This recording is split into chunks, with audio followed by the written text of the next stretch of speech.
All right, guys, I want to talk to you right quick about how to acquire these mobile homes, and I'm gonna remove all the fluff. I know you see a lot of stuff out there on the internet about purchasing mobile homes, making money from them, and all that. But really, our process is simple. It's a three-step deal process. The first step is marketing. You have to market. You have to let people know what you're doing. Any successful business, they do a lot of marketing. So you have to market and let people know what you're doing. And you can market by, you can use Craigslist ads, you can use bandit signs, put it on your Facebook page, just telling the world what you do. Placing ads in your local paper, just doing stuff like that. Mobile home parks, calling dealerships. There's so many ways to market, guys, but you get what I'm saying. You have to market to let people know what you're doing. Number two is acquiring the home. Now that's where it can get a little bit tricky because I've seen a lot of newbie mobile home investors. They make a lot of mistakes in this part. The marketing part they kind of get down. They get that part pretty fairly easy. But the acquisition is really the hard part where you can make mistakes, and that's acquiring a profitable mobile home.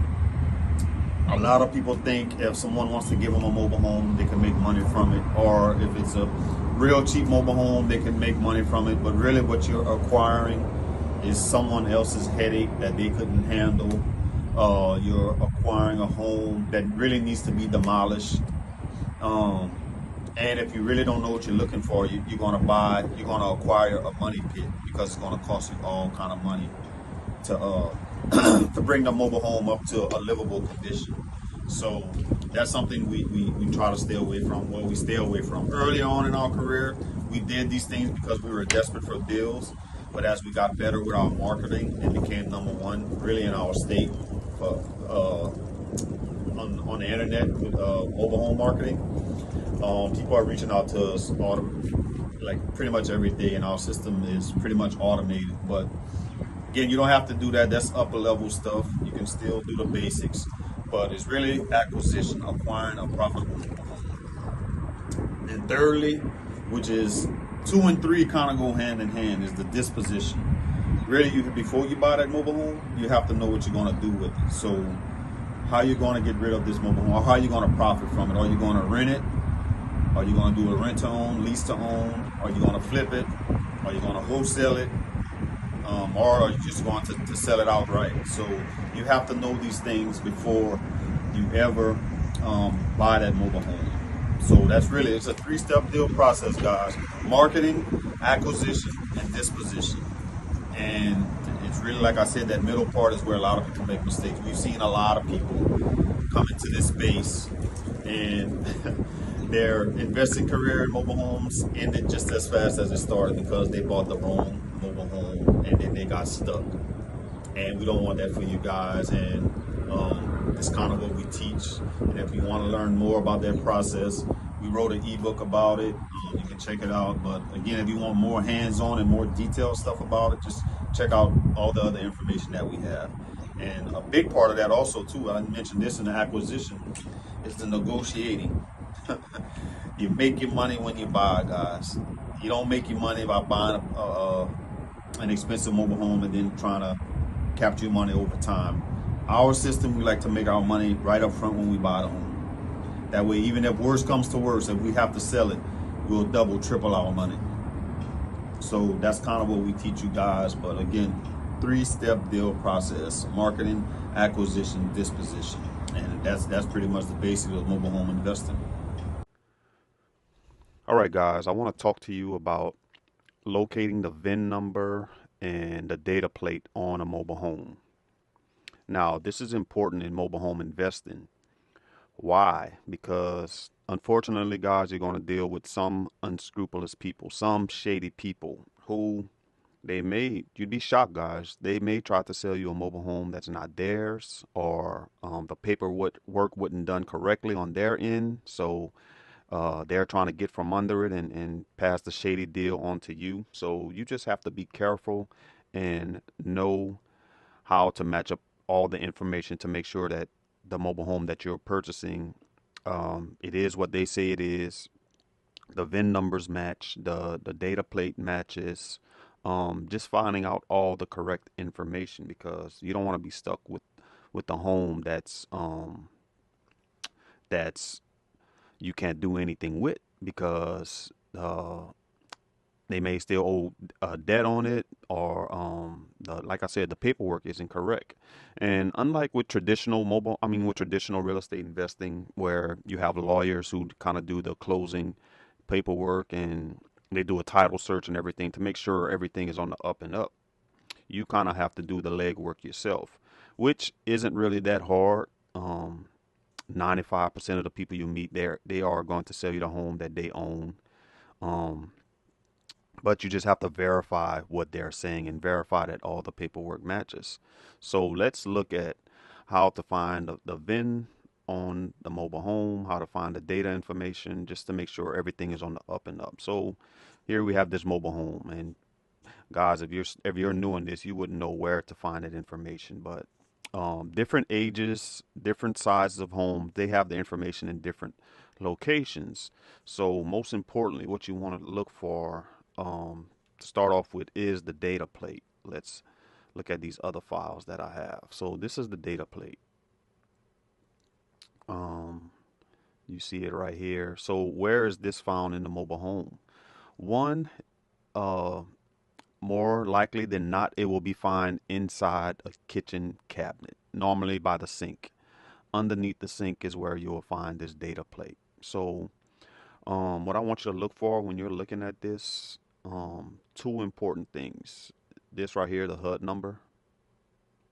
This HUD number right here, this is important. Let's see if I can highlight it.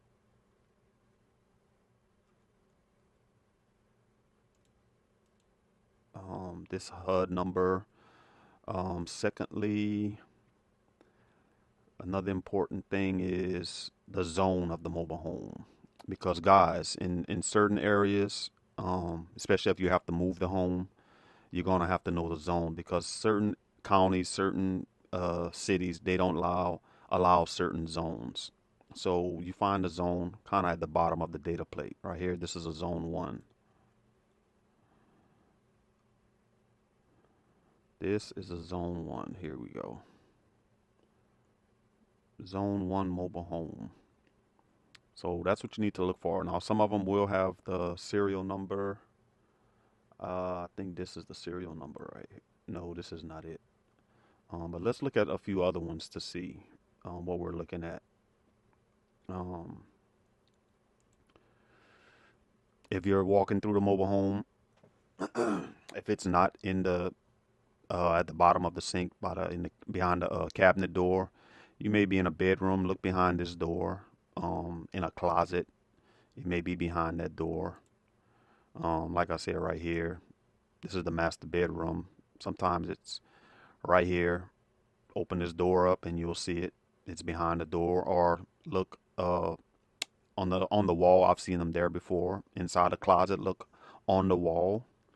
Um, let's see other places where you can find the data plate with the information. Again, in the kitchen, right here in this cabinet. This is where it's located. If it's not here, just look behind these other cabinets and you should find it.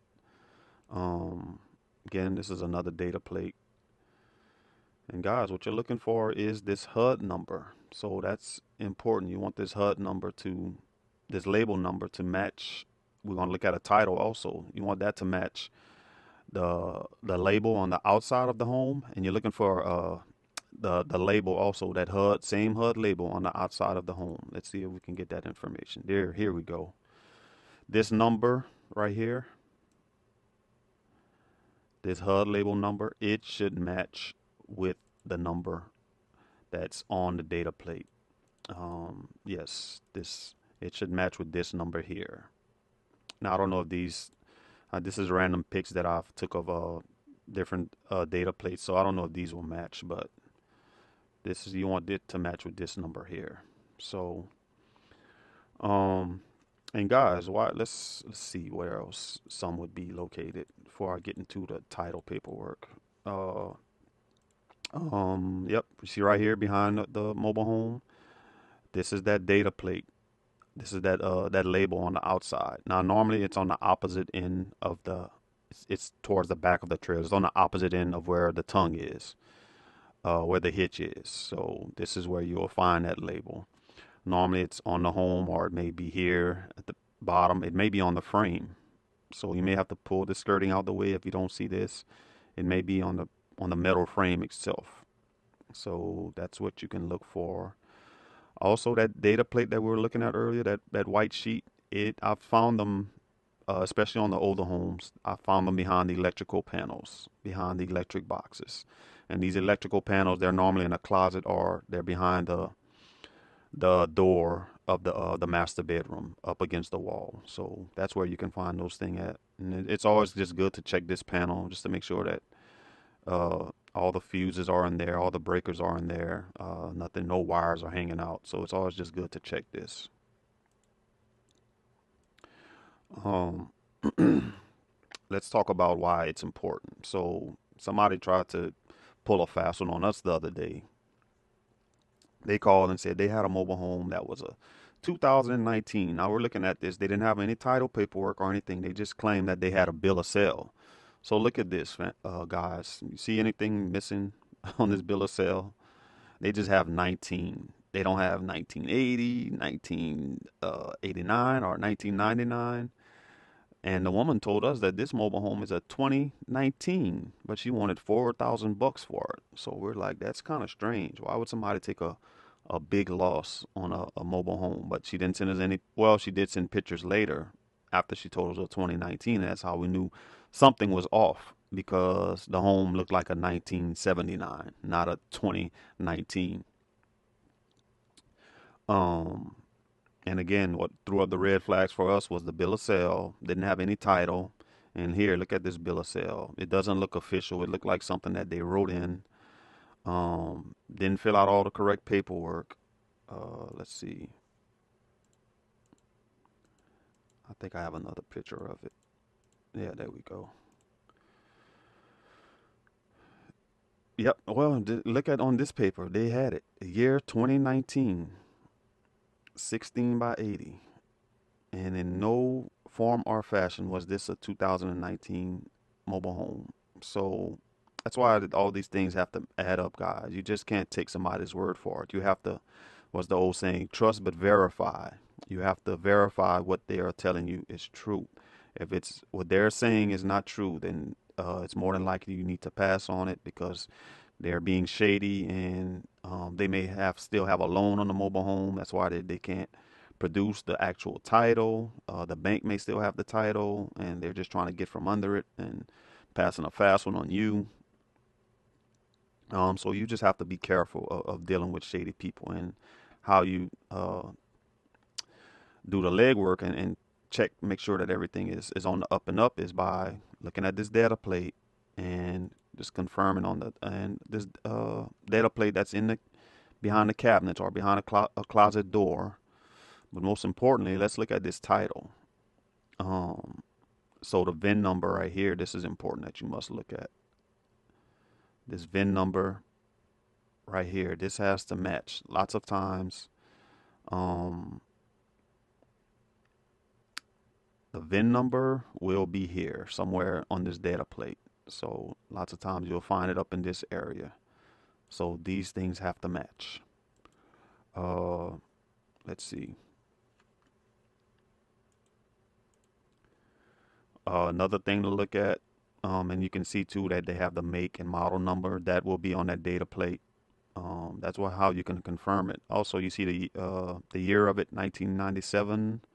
That will tell you also on this data plate that when the home was manufactured. You see right here, it was manufactured in '06. So that title should say either '06 or '07. Now the thing about mobile homes also, they're just like vehicles.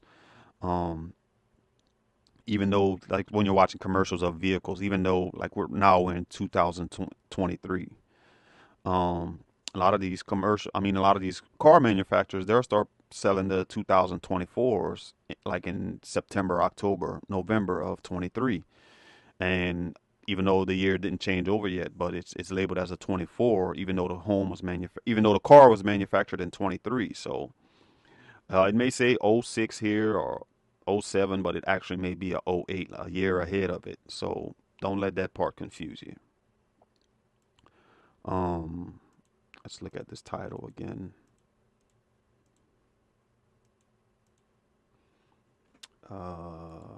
And guys, again, it'll be in the bedroom if you don't see that data plate. Look behind the doors, look behind closets. Um, let's get back to this title.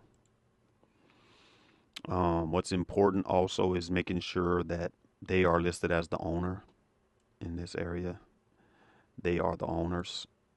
And uh, as far as liens, if they still have a loan on it, they will have the company's name right here.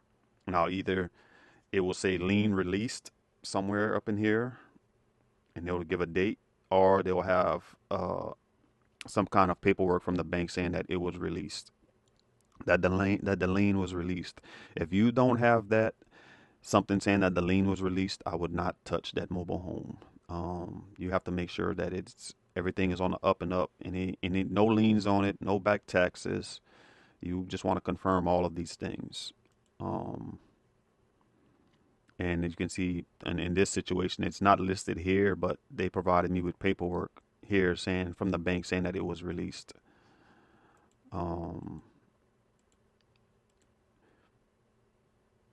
Another title here, you can see it says the make, has the VIN number, the year that it was made, date issued 92.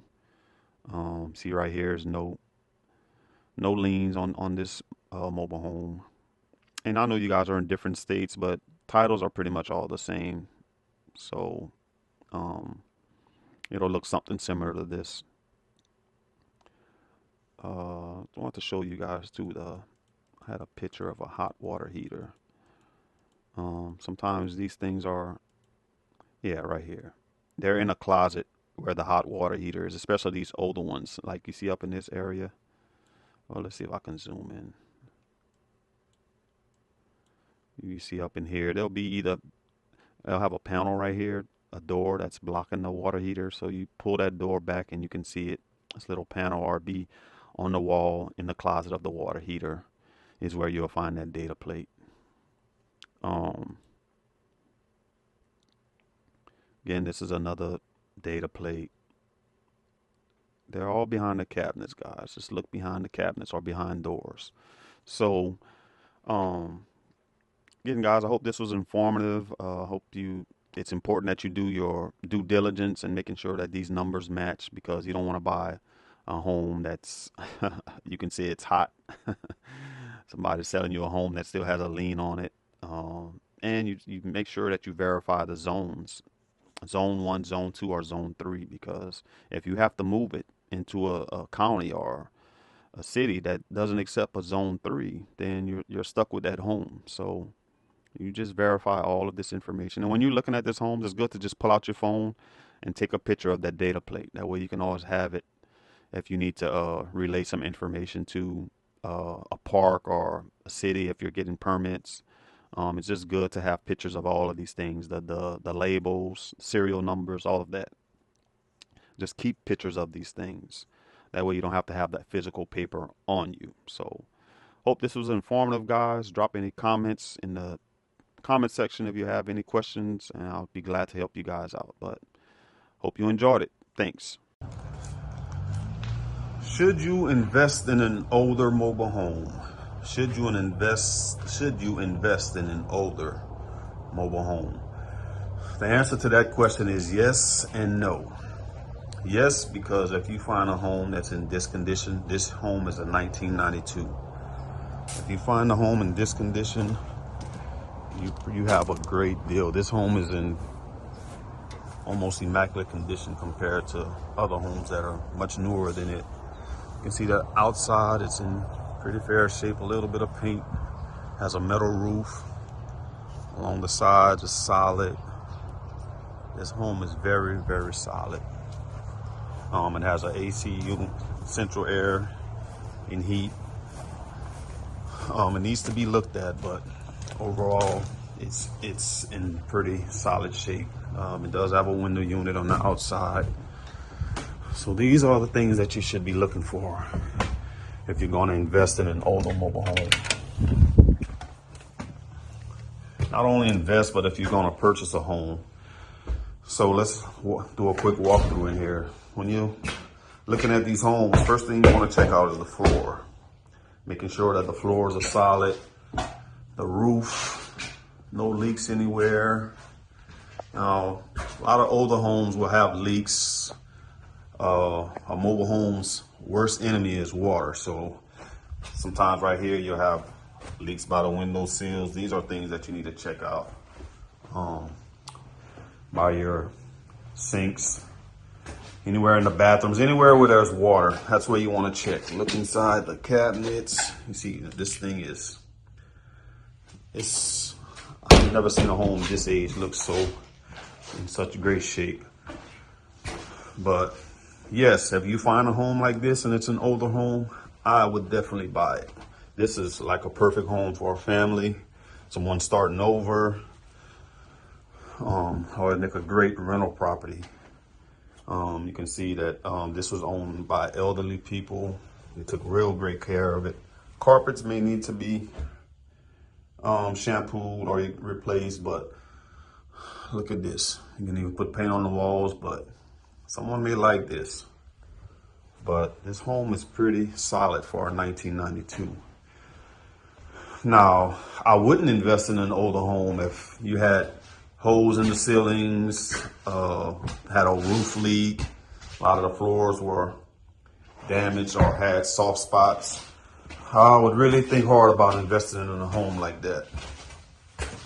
Looking here, you see solid, again, solid floors, no leaks in the roof. This is a very solid home. This is the master bedroom. You see, it just needs a little bit of cleaning. Nice home, nice size home, guys. So yes, I would invest in an older home in a condition like this. Now here they pulled up the carpet. Again, you can just put another covering in here. They put a brand new water heater.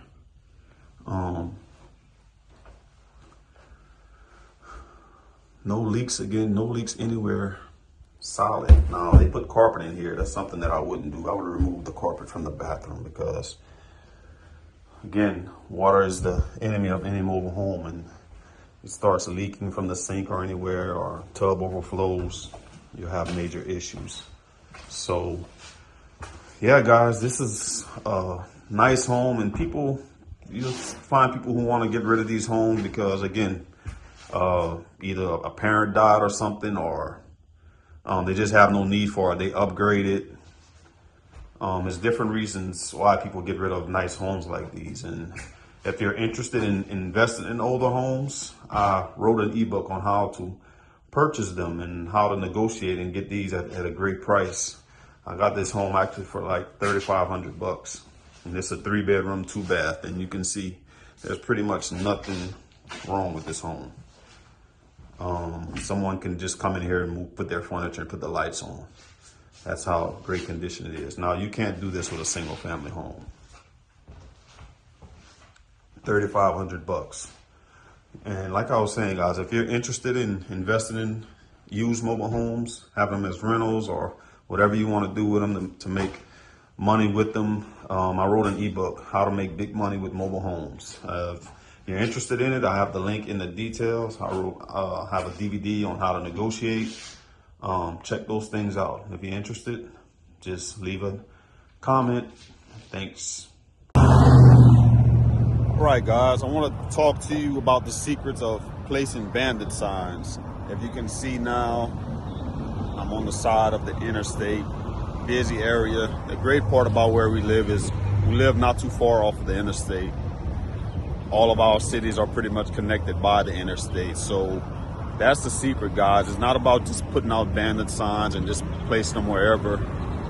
There's really kind of a science to this, and I'm going to show you guys kind of what we do, the secret to putting putting out these bandit signs. So you can see here in the back of me, this is the on-ramp where people come to get onto the interstate. As you can see, there's people are getting onto the interstate. But I want to show you guys what I do. Now you can see these cars coming along right here.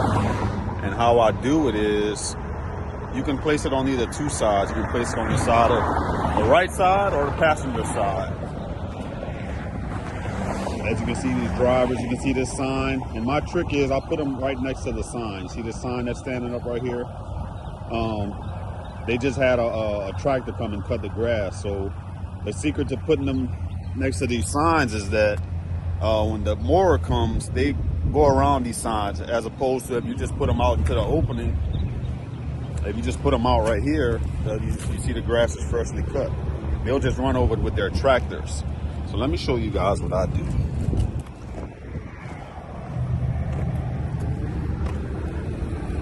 Just make sure you're safe when you're doing this, guys. See, no cars are coming, anything. So I'll come right here next to these signs. I put them on the drivers, where the driver could see them.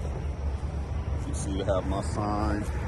And I put it right next to this, to the sign, guys. Right there. So that they could see it. So when they're driving, they can see these, they can see the sign, guys. So it's very important. So you see, that's the secret to it, because think about it. How much traffic passes along the interstate every day? Getting onto the interstate every day. So probably 10,000 people or so are going to be seeing this sign. And look right there. See where I got it, guys? And what we're doing today is we're traveling about 70 miles, going to another major town and city in our state. So what we'll do, we'll just stop along each exit and place these signs along the way. And I can't tell you guys how many times we receive calls from people who said they saw our sign on the side of the interstate. I'll put up some pics of mobile homes we purchased from people who said they bought the home because they saw a sign.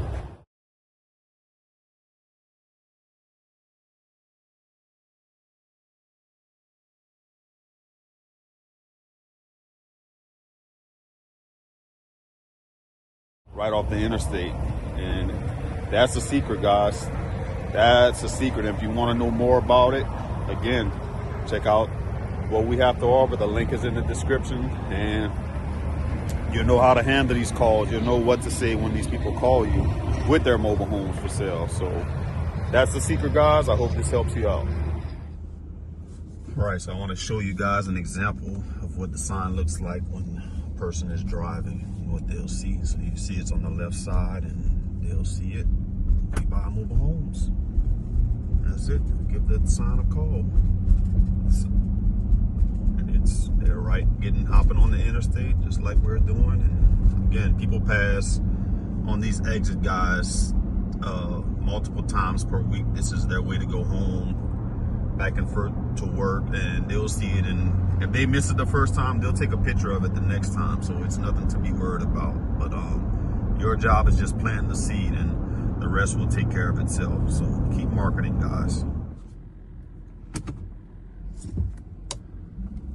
This is the example when it's on the right side of the road, right by the sign. That way they can see it.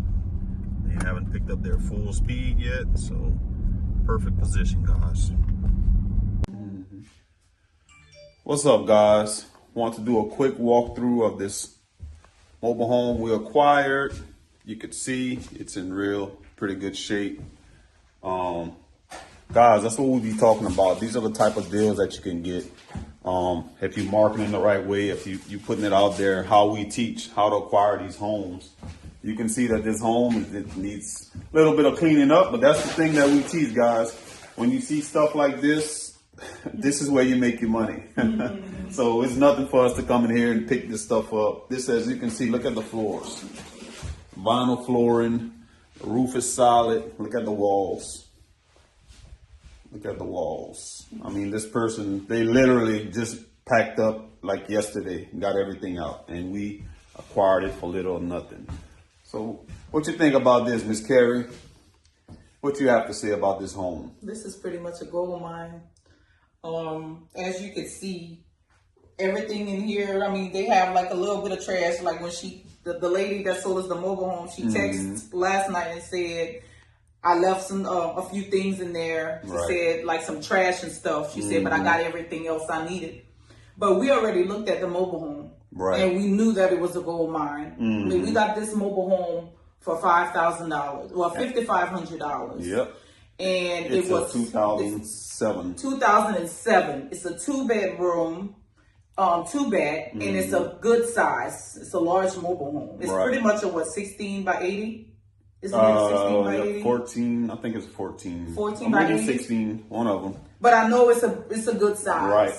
And when she said trash, I wouldn't even worry. Right. As you can see, I have on my gloves. It's going to take us about an hour to clean this thing We are willing to get dirty. We are willing to clean up if we have to. Now, sometimes we get people to come in, you know, to do it for us. It depends on it's a lot of work, or if we have. This is small. Yeah, this is small for us. It's just a matter of just picking up some stuff, cleaning up, sweeping, and getting rid of the little trash that they have. Exactly. See, we have bags and boxes on the floor, and a lot of this stuff she already left for us. So yeah, and then we have they have a refrigerator she left with it, stove, air fryer. Air fryer. I mean, there's so many things she left with it for us. So it's like they even have curtains still in here. Look at this, guys. This is somewhere where we would live. We wish we had this when we first started out. Absolutely. These are the type of homes that we teach you guys how to get, and that you can run across. Again, if you follow how we teach it, but guys, this is like she just said, a gold mine. A gold mine, $5,500 for a 2007, and the outside is superb too. We'll show you pics of the outside. And guys, you can't do this with traditional houses. Where you gonna get a house in this condition for $5,500? We've done traditional real estate, guys. You don't find deals like these in houses. No, not in traditional real estate. So this is a niche market, guys. Nobody touches it. No, everybody looks over it. Right. A lot of people, and that's how the lady that we bought it from, a lot of people, they don't know what these homes will work. Right. So they're like, this. And she just wanted it off of her hand. She was like, we bought a new home. It's huge. My daughter is so happy. She's excited about it. And then she showed us the part maybe in the room we want to show them. Right. About the mole. It's a small mole spot. And she was like, when we seen the mole, we was like, we gotta get out of here. But no way. But I'm like, we know all the tricks. One man's trash is another man's treasure. We know all the tricks. We know how to get rid of the mole, which is what we're going to show you guys too, to where it don't return. Let's show them. As you can see, guys, let me turn my camera around. It's real nice. Look at this. Has a central unit, and this is the mold that you was talking about, which is, this is minor. In fact, this kind of looks like almost like dirt. Right. So I don't even know. Well, right here you can see that it's mold. Right. So, but we know that we have the solution for that. Which is what we're gonna show you guys the solution to clear that up, and so that it doesn't come back either. Right. So. Because we don't want to go and put anybody in a mobile home that has mold in it. We definitely we want you guys to stay away from that. And do it the right way. Things like this is nothing. Don't be fearful of that. Now, when you see big black spots and water consistently getting in, now you need to be worried. But this is something minor. So let's look at this. Look at this bathroom, guys. And again, this is small stuff to clean up. Look right here, this hole in the wall. This is nothing. Sheet rock, small patch job, but let's look in the master. Yep, this is the master bedroom. Again, trash, and this all could be picked up. But again, when you see things like this is where you negotiate down on the price. These are negotiating points. Even left a printer in here. Here you have a walk-in closet. Nice size home. I no leaks in the ceiling. $5,500, and it goes to how Miss Kerry teaches how to negotiate. That's how she got this deal. And again, inside the course, you learn all of these things, guys. Again, look at this bathroom. Nice home, guys. But that's it. Just want to hop on here real quick and show you guys this is what you can acquire. This is a niche that's untapped, but you have to know how to do it the right way. And we're gonna show you guys how to do that. So enjoy. Hey guys, welcome back to the channel, Mobile Home Investing Secrets. And I want to talk to you guys today about the secrets to flipping a mobile home. Now guys, I know a lot of you are beginners and you're thinking about flipping these homes and whether it's the right move for you to make. A lot of questions that I see, a lot of questions that I get is it profitable to flip a mobile home, or is it worth it to even flip a mobile home? Well guys, I want to tell you this. If you don't know about me, my name is Glenn. I've been in the mobile home space for, between me and my wife, over 2 decades. I started out just like you guys. Started out with traditional real estate investing, single family homes. And I just found that mobile home investing was so much easier, and it wasn't so capital intensive as it is with single family homes or multifamily units. But guys, mobile home flipping is a great point. It's a great entry point for you to start at. But on the flip side of that, I see a lot of newbie investors, beginning investors, make mistakes by not doing it the right way. I've made other videos about that, about mistakes that I've seen people make investing in mobile homes, but I never actually did one about flipping mobile homes. So I'm gonna walk you through that process. Again, over 20 years, I even had a mobile home moving company, transport company, had our own truck. So we've seen mobile homes inside and out, guys. Again, we've transported them. So I have the authority to talk about this. My wife and I, we have the authority to talk about this. But let me tell you the things that what we're looking for when we're flipping these homes, things that I want you to do, things that I want you not to do. These are the mistakes that I don't want you guys to run into, like I see other investors running into. So first, let me get started with, here's what you should do when flipping a mobile home. Number one, you should buy the home. It's really about this, guys. It's regardless of what you do with the home, regardless of what's your exit strategy, you should buy the home at the right price. This is everything, guys, because you don't want to try to flip a mobile home. Let's say you purchased a mobile home for $20,000. I mean, no matter how much work you put into it, it's a used home, guys. And let's say you're trying to double your money, you're trying to get $40,000. Once you get into the $40,000 price range, you can almost say $30,000, $35,000 and up. And that's in the cash. We're talking about somebody coming with cash, giving you cash to get your money back quickly. You're almost dealing in the range of the newer the newer mobile home models. I mean, a lot of the new ones are 60, 70, some of them 50 if they can get them on a discount from the lots. So why would you purchase a home at $20,000 and try to flip it for 40? You maybe could wholesale it if possible, but again, I doubt it. That's not the sweet spot for you guys. The right price is in the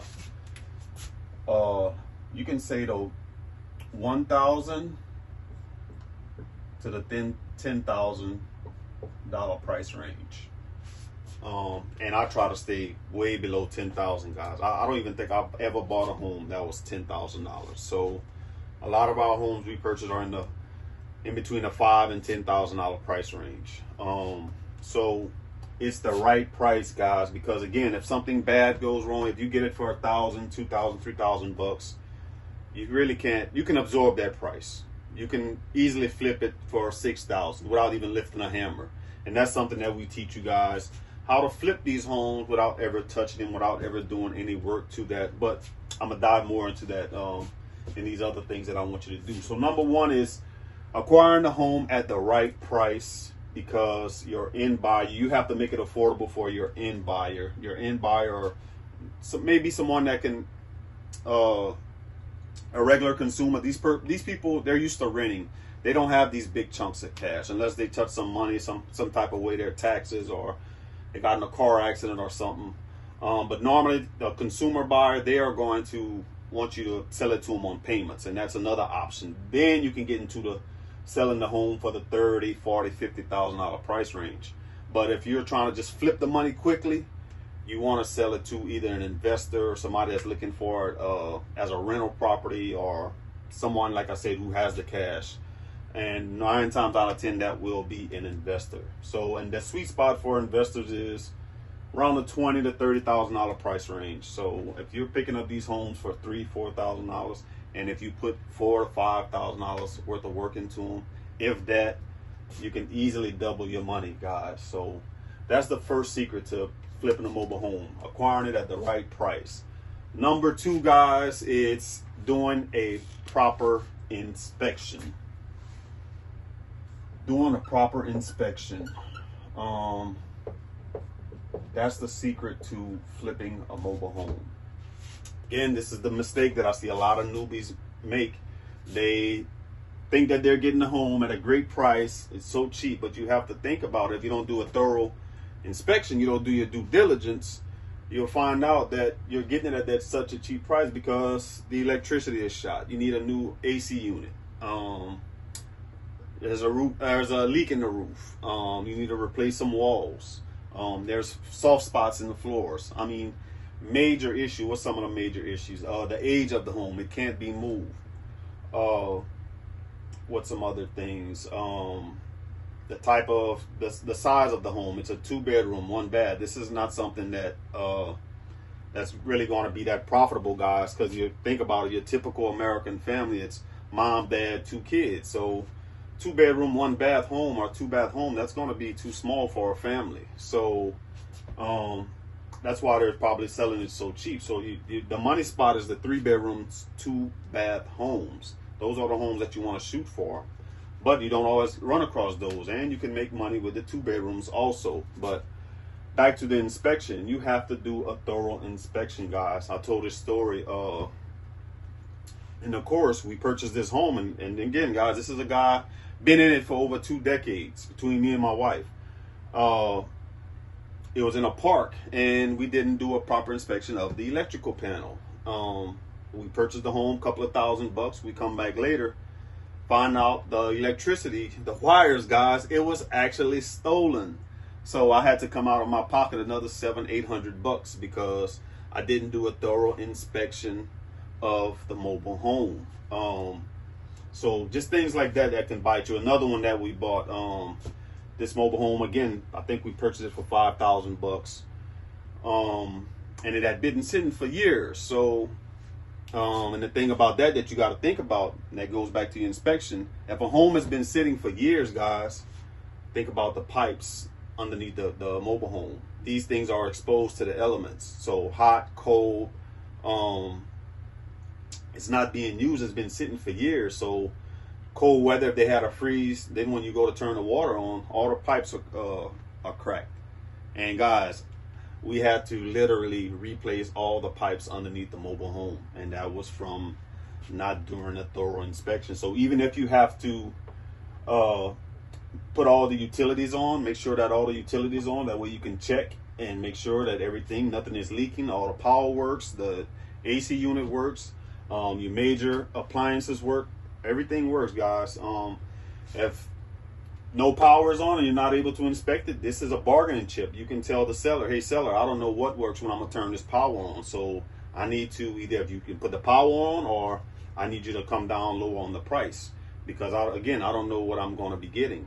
I may turn on the water, since it's been sitting for a while, all the pipes are frozen. I'm gonna have to replace all the pipes. That's $1,000, $2,000 expense, guys. So all these things you have to calculate. So doing a proper inspection, that's the secret to flipping a mobile home.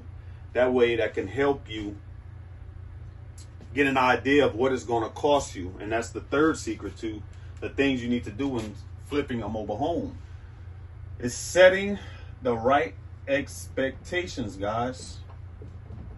Setting the right expectations.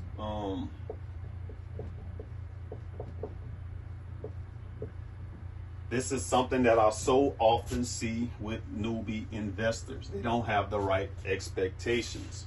They purchased this home for cheap, got it at a great price. Wow, good luck to you, buddy. But what they find out later is that, one, they can't move the home because of the age. It's so old.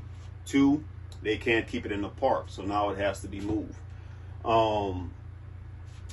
3, not doing the proper inspection. They find out that, oh, I can do this work, or it doesn't look like a lot of work, but when they get into the home, start doing the work, they find out that it's too much, guys, and that's what I don't want for you.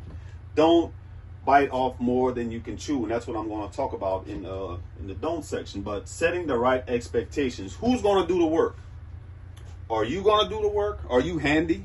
Are you a handyman? Guys, when I first started, I did a lot of the work myself. I had a father-in-law who helped me, who was he was a handyman. So a lot of the work I could have did with his help in the beginning. But so many years being in this process and learning from other investors and investing in my education, I've learned that I don't have to do all this work. I can make more money without lifting a hammer.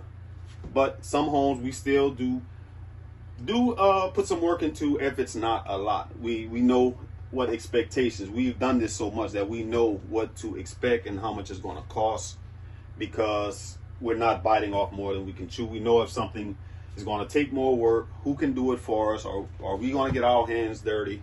We shot a video, I think, a couple of months back showing where we purchased the home, and literally, guys, the lady just moved out the home.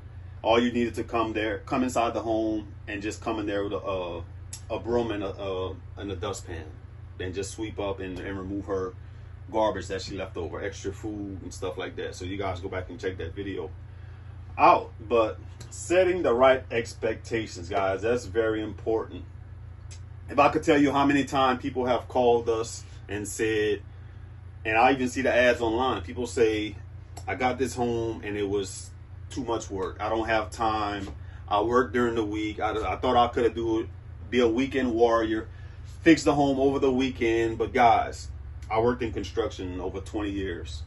Something that I used to tell people all the time when I delivered their goods, I'd say, this is not like home and garden TV. These flipping channels, these flipping TV shows that you see, they flip the whole house in 20 minutes. It doesn't work like that, guys. You don't see that they had a whole crew. You don't see that not only they had a whole crew, but they brought in extra people, a whole team to help them flip that house. They don't talk about the money that they had to dish out. So all these things, guys, it takes a team to flip these houses, mobile homes, to make these things look how they look. But you have to set the right expectations. Those are the things to do, guys. Now, what not to do.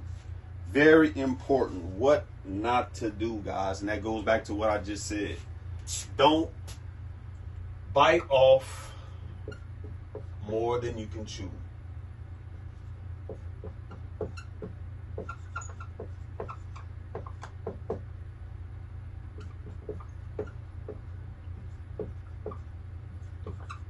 Biting off more than you can chew, guys. Again, back to the right expectations. Who's doing the work? Will you do it? If you're going to do it, look at the overall scope of the project. Is this something that's going to take you a month, 2 months, 3 months? You see, you have to factor in all those costs in the project. Or are you going to get a handyman? Is this a reliable handyman? Is this someone that you're just starting out with that you really don't know about? If you're just starting, guys, I wouldn't recommend trying to flip a property that needs a ton of work. Why? Because it's going to cost you more in the long run. Guys, you can buy a wrong mobile home. You can invest money into a money pit. Sometimes these mobile homes become a money pit, and you'll get discouraged and you'll walk away from the property licking your wounds saying that I'm a failure. Why? Because you bit off more than you could chew. So guys, don't do that. Don't tackle these homes that need new roofs, that need a complete siding job. The floors, all the floors need to be replaced. Simple things that either you can do if you're a handy person, or if you're not handy, you know someone that's handy that you can work with. You have great references on a handyman that you can that can complete the job for you. That they are familiar with that work. You might have a guy who's just familiar with doing sheetrock work, and you want him to change carpets and floors, and he's not familiar with that. So you might have need to replace all the pipes. And again, you know the guy that's good with the sheetrock, but he doesn't know anything about plumbing. So all these things factor in your decision to whether or not to flip a mobile home. So that's important, guys. Do not bite off more than you can chew. And fortunately, being in this business for so long, we haven't done that. We knew what we were going to do with the home before we ever purchased it, whether we're going to let someone do the work themselves and we're not lifting a hammer, or we just need to come in with a paintbrush, paint a couple of walls, or remove some trash. Any of the homes that we saw that needed a ton of work, that needed a complete remodel, guys, we stayed away from, and we still do that till this day. So number two, the number two thing not to do when flipping a mobile home goes hand in hand with this. Don't remodel homes. Now, I know this is a little bit unconventional than what other people are teaching. And when I say remodel homes, I am saying completely redoing these homes. I've seen people do that. I'll put the link in the description of this video that I gave a review about this investor. They literally flipped this home inside out, guys. This is an older model home, 80s model, and they redid this thing like a home that you would see on Home and Gardens. Redid the tubs, the floors, the bathrooms, the kitchens, everything. And I'm sure they got it for a couple of $1,000, $6,000-7,000, and they were offering, I think, like $40,000 for this home. So the problem with that, guys, is that you can't really remake the outside unless you put vinyl siding on the outside of the home. But again, that's eating into the cost. This home that I was talking about, they had metal siding on the outside, so the home still had the old look. Even though they painted it, it still looked like an older model home. So don't get into the business of remodeling these homes, guys. I heard from another investor friend, he got a 1970s model home. He flipped this thing inside out, and after doing all of that work, he said it would have been much simpler if he would have just purchased a 90s model, early 2000s home for $4,000 or $5,000 and put money into that instead of dumping all this money into a 70s model home. So guys, you don't want to get into that business, because again, like I said, I've seen so many people get out of this business because someone gave him the home. They pretty much gave it to him for free, or got it for $200, $300, $500, and they said, guess what? How can I lose with a $500 home? But yes, you can lose, because the supplies aren't cheap. Your labor isn't going to be cheap. Paying the different tradesmen to come in and fix the AC unit, repair the roof. You're not going to pay discounts on that. You're going to pay full price on those things. And again, a 70s model home, how much can you do to that? How much work can you do to a 70s, 80s model home? Now, the only way I would probably consider it, and that's something that you need to think about also, and I'll talk about this in Making Mad Money with Mobile Homes. Check out that video also. It's about the disposition, guys. Can the home stay in the park? Do you have to move it? You have to know your exit strategy with these homes before you even buy the mobile home. So the only way I would consider remodeling a home, and again, this is not a complete remodel.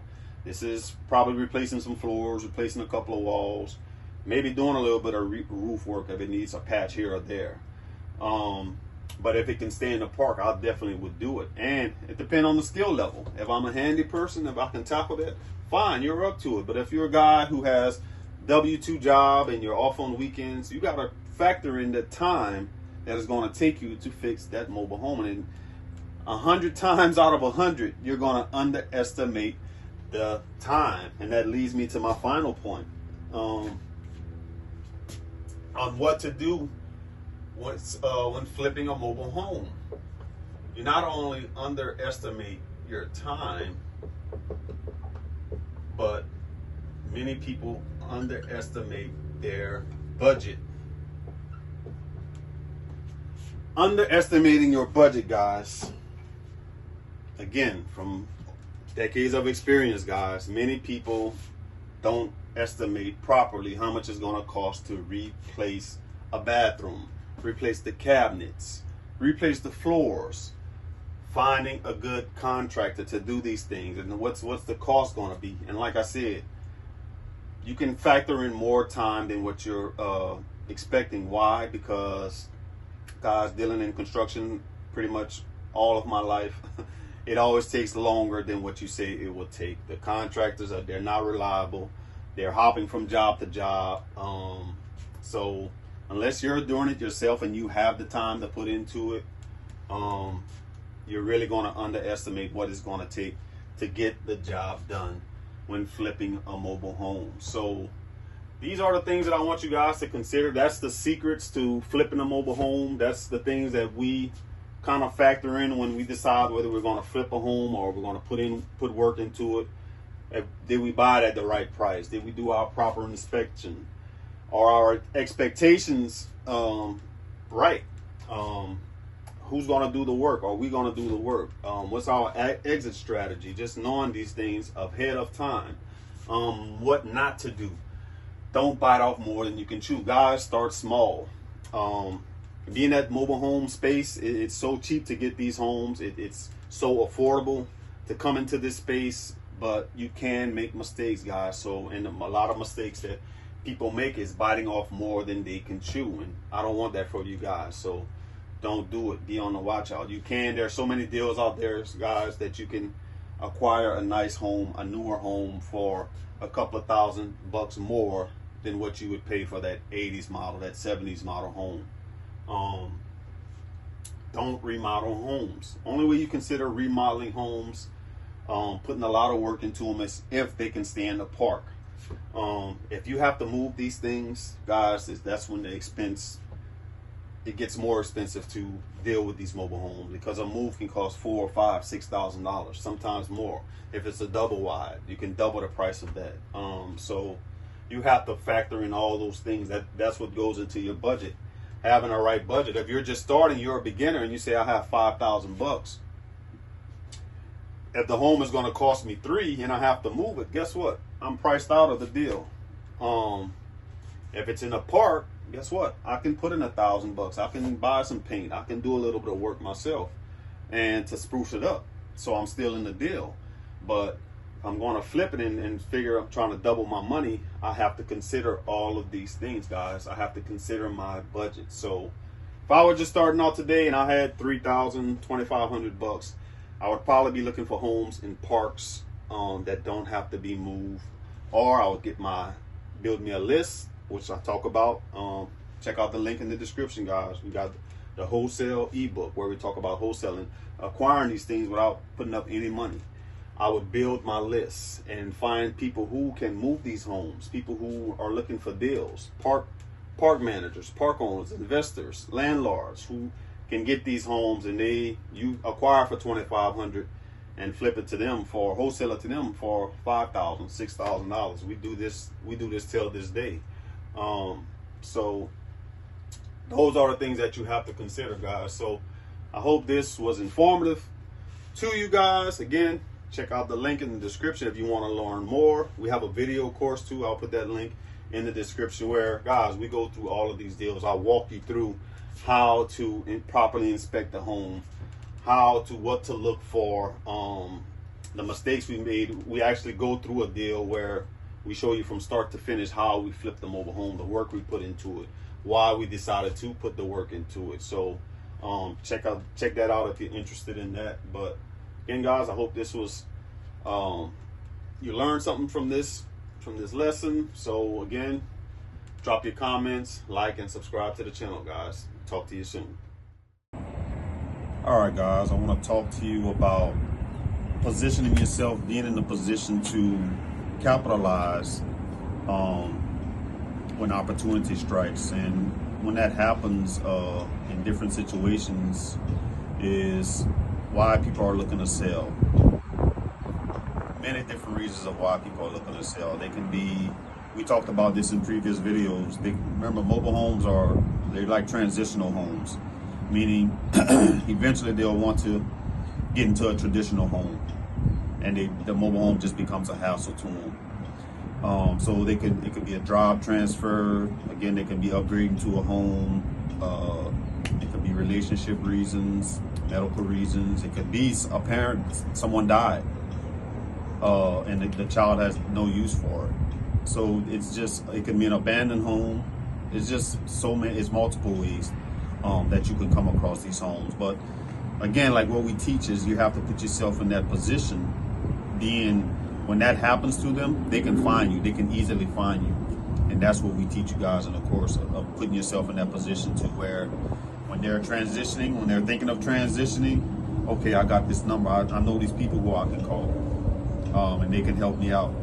So that's what we want to teach you guys, is being able to put yourselves in positions to capitalize when these people transition out of these mobile homes. A lot of the homes we get, it's recently what we've been getting is people calling because the home was abandoned, someone lived in it, parent died or something like that, and the kids no longer have use for it.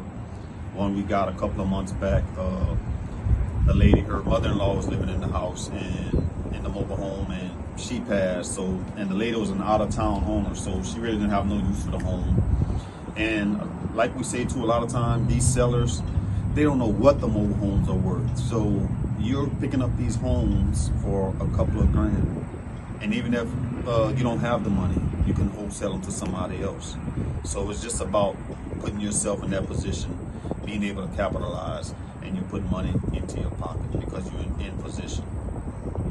That's it. Okay, so when you start contacting these park owners or these park managers, you don't want to just start contacting them right out the gate and say, oh, I'm just going to go through, the numbers online and start contacting all of them. You actually want to study these parks. You want to ride through these parks, and you actually want to look and see, do they have any vacant lots? Do they have any mobile homes that look distressed where you can come in and actually offer a solution? Because that's how you really, connect with these with these park owners or park managers. So you actually look to see, because some of them, they may be filled. They may have like more up-to-date mobile homes at the park.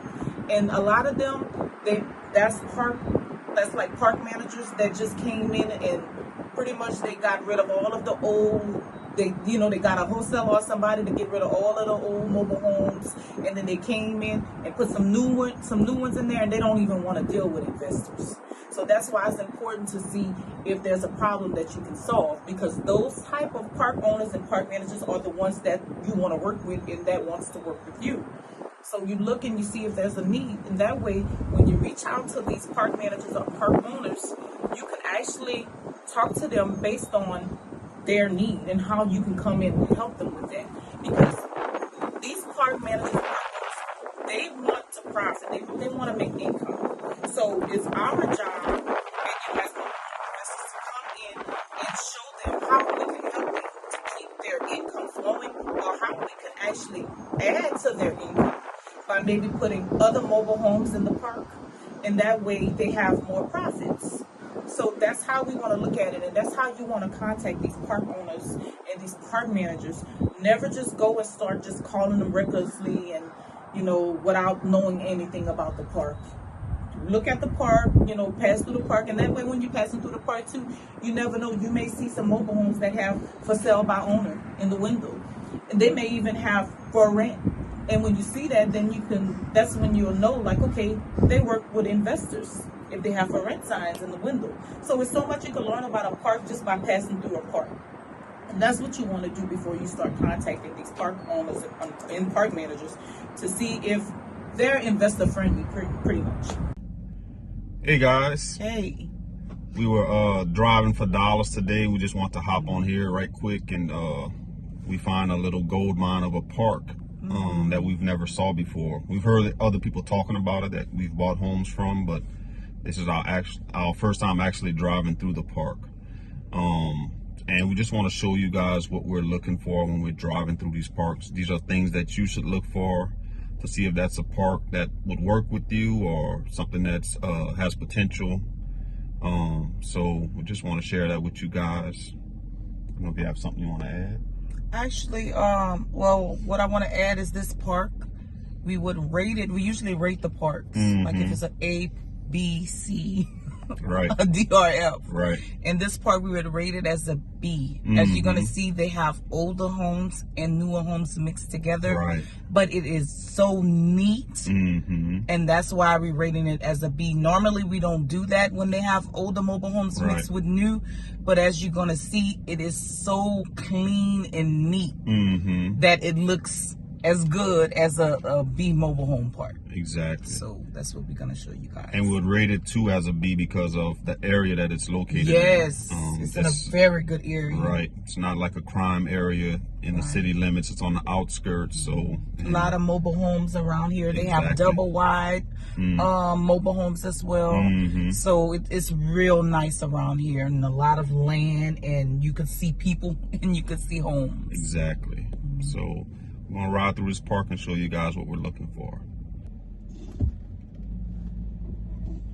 All right, guys, as you see these homes, this is an older one right here, another older one. So you have like 3 older ones back to back. So what's important about this, guys, is that 9 times out of 10 when you see these older ones, that means that this owner or the manager, they're flexible as far as dealing with investors. Because 9 times out of 10, I'm more than sure that they allow rentals in this park. Because of the older homes. You see here, this is a newer one. Look like it's been here for a while, the skirting at the bottom and stuff, so it's pretty neat. But you see, guys, this park is neat. It has nice gravel roads. Some parks we drive through, I mean, you'll need new shocks and struts by the time you drive out of that park. There's big potholes and stuff like that. Here you see a newer home. I want to add something. You guys notice how they're skirting. We just passed by one that didn't have skirting, but it was a newer home, and they had the skirting on the ground as though they were coming to put up the skirting. Right. But we just want you to see how all of these homes, they have skirting. So what that says is that the mobile home park owner, he requires, or she, whoever, they require skirting on the homes, which also, you know, it brings out, brings up the value of the park. Right. You want to talk about this empty lot right here? Yes, when you see an empty lot right here, this right here is telling you that there's room for more. Right. So, in matter of fact, we see another one right across. Right across. And it looks like one was just moved. They still have stuff on the ground. Right. Or, you know, not too long ago, they had one there. So that's telling you that there's opportunity. Exactly. To have another, well, actually to have more than one moved here. So that's a good sign when you see that there's available space. Right. And that's how you would approach the manager, telling them I could bring value to the park by bringing in you nicer homes, bringing you lot rent. That's how you would approach these park managers, guys, especially when you see the empty lots like this. This is very clean. You don't see trash hanging all over on the ground. And that's a plus too for, you know, a good mobile home park that you want to work with. Right. It's clean. And a lot of times, guys, when we're riding through these parks, we're looking for homes that have, they're probably empty. The park might own them, or somebody just moved out. A landlord may be tired of renting and they may want to sell the home. So that's what you're looking for. If they have long grass around the home, broken windows, or you just see it's open, the windows are open and no one is living there, that's a potential home. That's a potential deal that you probably could pick up for little or nothing, because we've come across that before. So that's things you want to look for when you're driving for dollars. Just telltale signs that the home is empty. And again, guys, if you have those business cards or flyers, you can get down and put those cards or the flyers in the window or in the door, finding out who owns it and giving them a way to contact you. So we still riding around, and this is the other space that we seen. Again, we seen skirting. Right. You don't even really see people outside. Exactly. So this seems like you can tell it's a good community. because you don't see a whole lot of kids running around. Actually, school haven't started yet because it's still summertime. So this is telling us that this is a decent park. Right.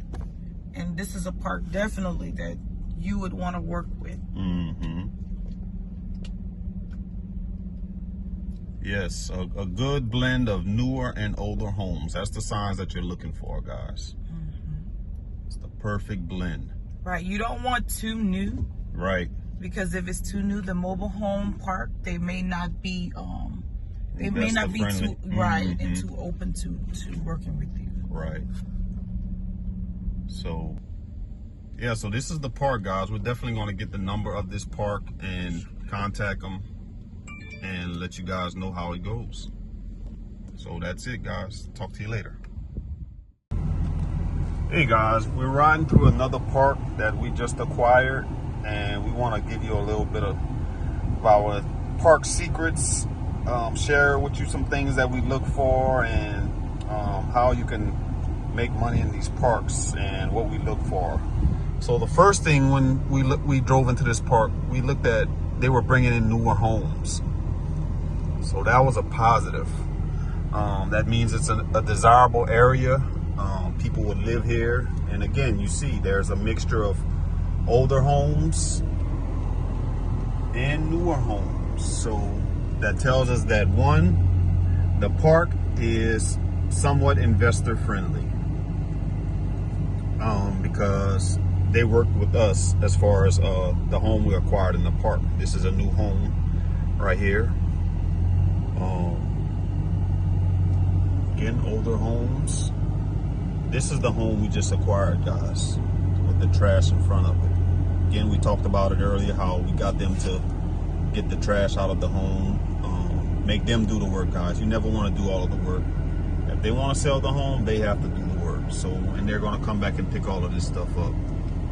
But that's the home we acquired. But how we knew that this was a kind of investor-friendly park, because the mixture of homes that we saw. This is the home too, guys. You see, solid home, guys, and we picked it up at a great price. So, again, you see the older homes. What I want to show you guys is when we get to the front, how I knew that this was a great park. As you can see, and a lot of work they're doing to the park too, guys. They're changing out the electrical poles. They're doing dirt work for the pads. You see this truck up here, a transport truck. Again, we used to transport these things, so we kind of see what's going on. We know what's going on. This park is moving newer homes in. So again, that tells you that, one, most importantly, that this is a desirable area. Look at these guys setting this mobile home up. You see the little trans lift under the home towards the back. Here's their truck with the blocks and stuff. But again, newer homes, guys. But I want to show you guys something when I get to the front.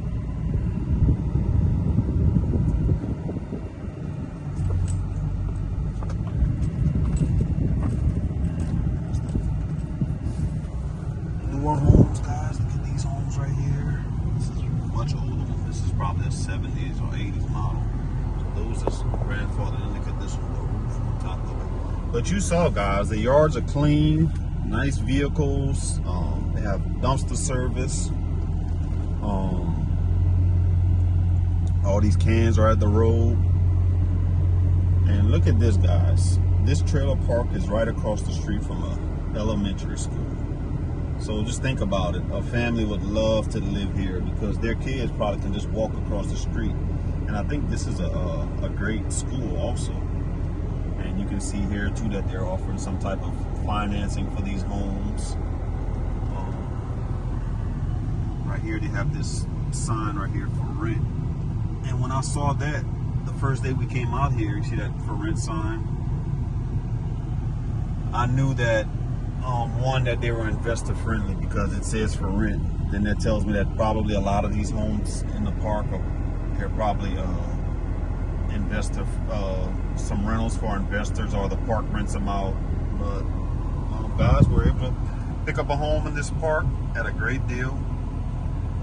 Park was investor friendly because they worked with us. So we have a couple of options to choose on how to exit out of the deal. So I just wanted to share these tips with you guys. Hopefully, there's something that you can be looking for when you're riding through parks. And that's it.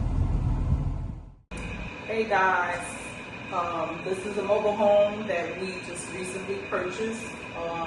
This mobile home is a 1998. We purchased the mobile home for $5,000.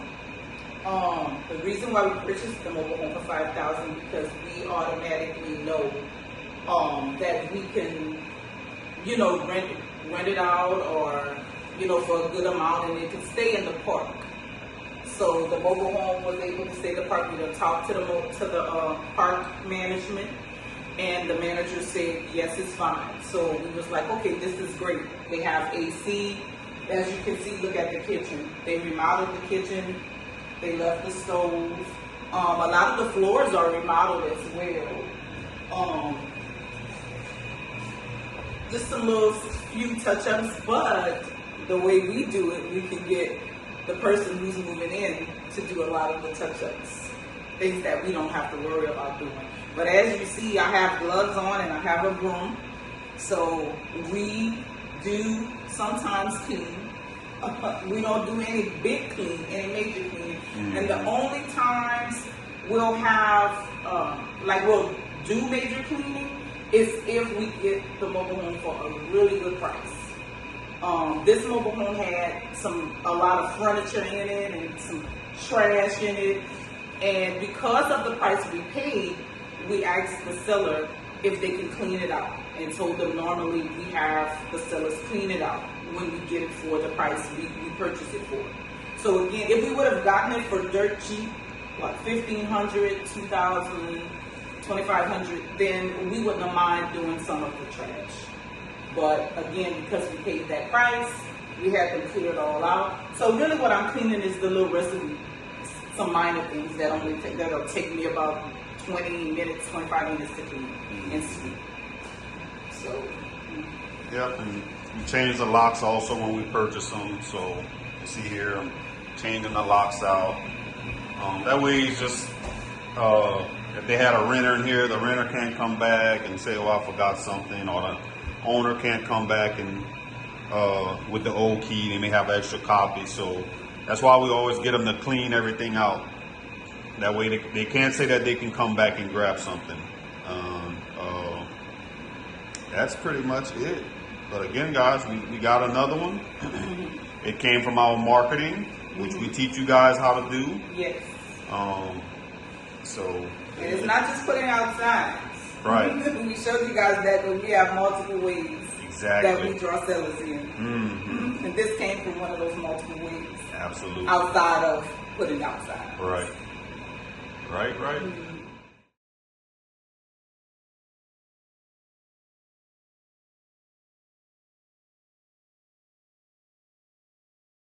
Hey guys, welcome back to Mobile Home Secrets. And today I want to talk to you about flipping mobile homes. I did a video about this a couple of weeks back, and in the comments I've been getting a couple of questions about should I flip a mobile home or what should I do? So I thought, what better way than to use this example that I recently came across. This is in my area. I was looking on OfferUp. And I want to show you guys, this is the mistakes. These are the questions that you should ask yourself before ever deciding to try to tackle flipping a mobile home. A lot of times you hear certain things, or like the video lesson I gave when I was talking in front of the whiteboard. Definitely go back and check that out. But this is going to be a real life example of what you should not do, what you should do. So let's look at the example of this home that I found on OfferUp. So one, I want you guys to look at this and tell me what you see, what's wrong with this. Let me get back in here. Tell me, what do you see, what's wrong with this mobile home? First mistake that they made. One, I'll tell you this, that it's something, again, guys, that I kind of teach against, um, is the age of the home. Like when you're considering flipping an older mobile home, you really need to consider the age of the home, because that's where a lot of investors get into trouble. I know you've probably seen other YouTube uh, videos of other people or so-called gurus talking about flipping mobile homes, and they're flipping these homes inside and out, and they make it look like it's so easy. But guys, I can guarantee you that there are more so-called beginner investors, newbie investors who tried to flip a mobile home and gave up on the project, left the deal because it became a hassle. It was too much. So let's look at this. Now, you see this home, they're offering $6,000. Let's look at some of these photos. And what I want to show you guys, another thing too that I'm looking at is this thing in a park? That's really pretty much the only fact that I would consider flipping an older mobile home is if it can stay in a park. Because guys, if it has to be moved, that's when you're running into trouble. A lot of movers will not touch these older homes. Again, I used to move them, and I probably wouldn't even consider touching this because, guys, look how long this thing is. And once it gets on the road with the weight of the appliances in there, a lot of times these older homes, the frame will crack, guys. Or if they put um, the mobile home equipment machines under there, a lot of times, guys, it cracks the frame. I can't tell you how many times folks have called us and they said that their frame is cracked because movers went and looked at it and they thought that they could move it, and they put that machine under there to lift the home up and ends up cracking the frame. So all these things you must consider. And guess what happens after the home snaps or the frame snaps in half? Guess what the mover does? He just leaves the home there and goes on about his business. And 9 times out of 10, he'll probably have his money already collected and he takes off with your money. So be very careful, guys. Be very careful. Let's look at these photos. So they're asking $6,000 for this used mobile home. Now let's look at the description of this home. They said not responding to it's still available. If it's posted, it's available. So out the gate, this investor has an attitude. It's a 14 by 80, 3 bedroom, 2 bath, must be moved ASAP. Now, this is the problem, guys. Who is going to move the home? So now this investor purchased a home that they probably had to move, but they couldn't move it. They couldn't find anyone to move it. They said you'll have to get some tires for it to be moved. Win zone, bill of sale, no title, cash offers only, 6K or best offer. And look at here, God. This is the money line. Started remodeling, but selling as is due to the distance I am from it. It says livable, but needs a good bit of repairs. Great handyman project or good for a campsite. And this is what I talk about all the time, guys. These newbie investors, they get these homes for dirt cheap, and they think that they're going to get in there and flip this home and make it a rental property. But like I said in my other video, you have to count the cost. You have to assess who is going to do the work. You have to be, what was it that I said? You have to be realistic. Set the right expectations. That's the word I'm looking for. You guys have to set the right expectations. And this investor didn't do that. Again, they probably got it for cheap and thought that they could flip this thing in 2 weeks, and it wound up becoming a money pit. So let's look at what they did. Look at here, guys. They had to get out the whole kitchen. So they took the wall out, I mean the stove out here. I'm sure there's cabinets up here. They painted all over here. Look at this. Took out light fixtures. You see wires all over. They removed the floor. So I mean, look at this project, guys. And I'm sure they thought that they can get in there and it would take them a week. But as we see, they got discouraged and gave up. Look at this. They started painting these walls. Look, this looks like it's in the master bedroom, the bathroom. They put new floors, vinyl floors. So that looks pretty good. But you see here, they were starting to remove some walls right here. Um, this is another picture of the outside. It looks like they painted the outside, but again, guys, you can't take away from how old the home is. You can't, no matter how much you fix up on the outside, you cannot get away from the age of the home. A 1980, 1970s home will always be a 1980, 1970s home. Let's look at some more of these pictures. You see here, look at painted a nice white. This looks like a green type color, spearmint green or something like that. Look at this, guys. Living room. They started doing work inside the living room, had to tear up all the floors. Look at all this material, guys. And they said in the ad, they started doing the work and it became too much of a hassle. And look outside of this window, guys. This is a traditional home. So this tells me that this is probably not even in a park. This is on a piece of land. So let me tell you guys probably what happened with this deal from my experience. Somebody was selling it and wanted removed off the property. So here comes this investor, or it might have been someone that they knew and sold it to them. And they said, yeah, I'll move it. Just give me some time. But first, let me see if I can fix it up and then I'll get it moved. And I can bet you that's what happened because we see here that they started doing work to it and it didn't have to be moved right away. But what happened was one, which is what the investor said, became too much of a hassle. It was too far. This investor didn't set the right expectations. And number two, which is probably most important, when they decided and that's probably why they gave up, and said, and just wiped their hands with this project. They probably started calling around to different mobile home parks to see if they can move it in there. And once the park asked, what's the age of this home? And the investor said 1980, 1985. The park was like, nope, we don't want that. You can keep that thing there. We're not pulling these older homes into our park. We don't want no part of it. So this investor got discouraged and bought a money pit. As we can see, this is what this turned into. And this is what I don't want for you guys. Don't do these type of deals. Look at this room. I mean, they probably looks like they redid the carpet here. Again, the walls need work. They painted the walls. Um, and again, they're asking 6,000 for this home. Look at this. They started doing work and just gave up. This is what happens, guys. Now, this is what I want to show you guys too. Look at this. They bought some flooring and they was just going to put flooring all in the hallway. And look how nice this flooring is. But like I say, guys, all the time, this is not Home and Garden or Flip This House television where they flip these homes in 30 minutes. This stuff takes time. You have to know what you're doing. Who will do the work? That's the question you have to ask yourself. So when you're asking yourself, should I flip a mobile home? The next question you should ask is, who is going to do the work? Am I going to be the person that does the work? Am I handy?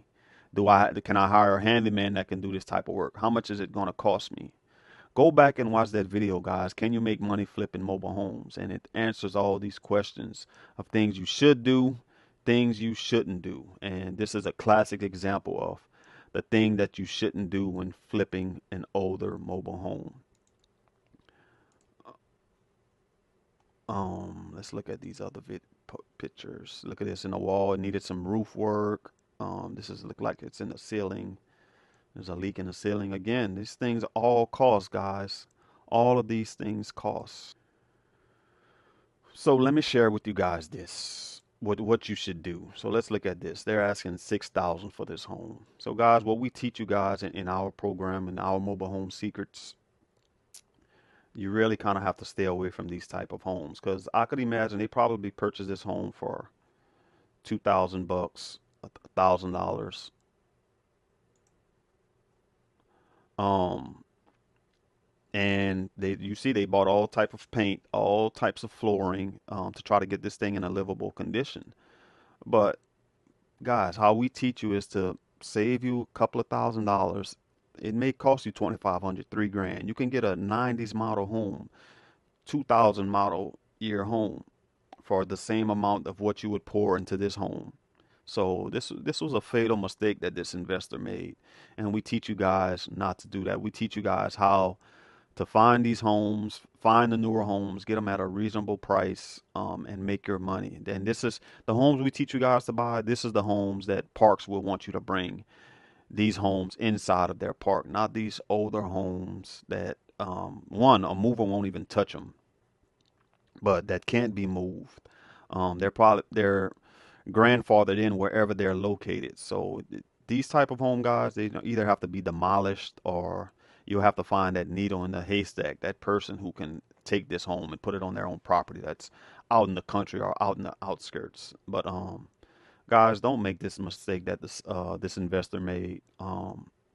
Learn the right way how to do it, and that's what we teach you guys. So I hope you learn from this investor the mistakes to watch out for, the things not to do, and you should ask yourself all these questions when considering, can you make money from flipping mobile homes? It's not easy, guys. You can make bad decisions. You can purchase a money pit.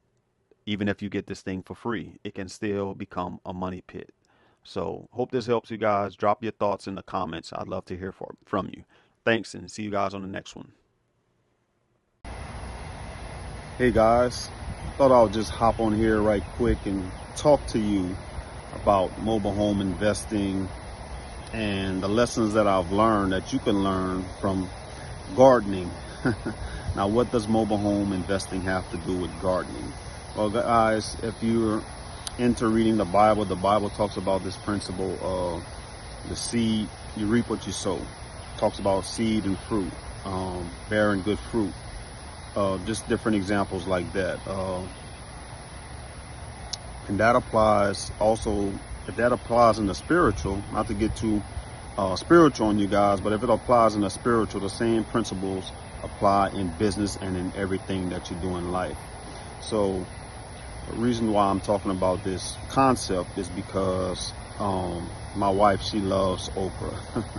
Down here in Louisiana, she's this is a vegetable that they love down here, that they put in gumbos and all types of stuff like that. I mean, you can do many different things with okra, but I've been helping her grow this garden for the last 2-3 years, and the principles that I'm learning from planting this garden is that if you plant seeds and you tend to it, you nourish it, you water it, it's going to produce a good fruit. It's going to produce a good crop. Look at these. I mean, some of them are, you see the flowers on them. Some of them are still, they're starting to grow.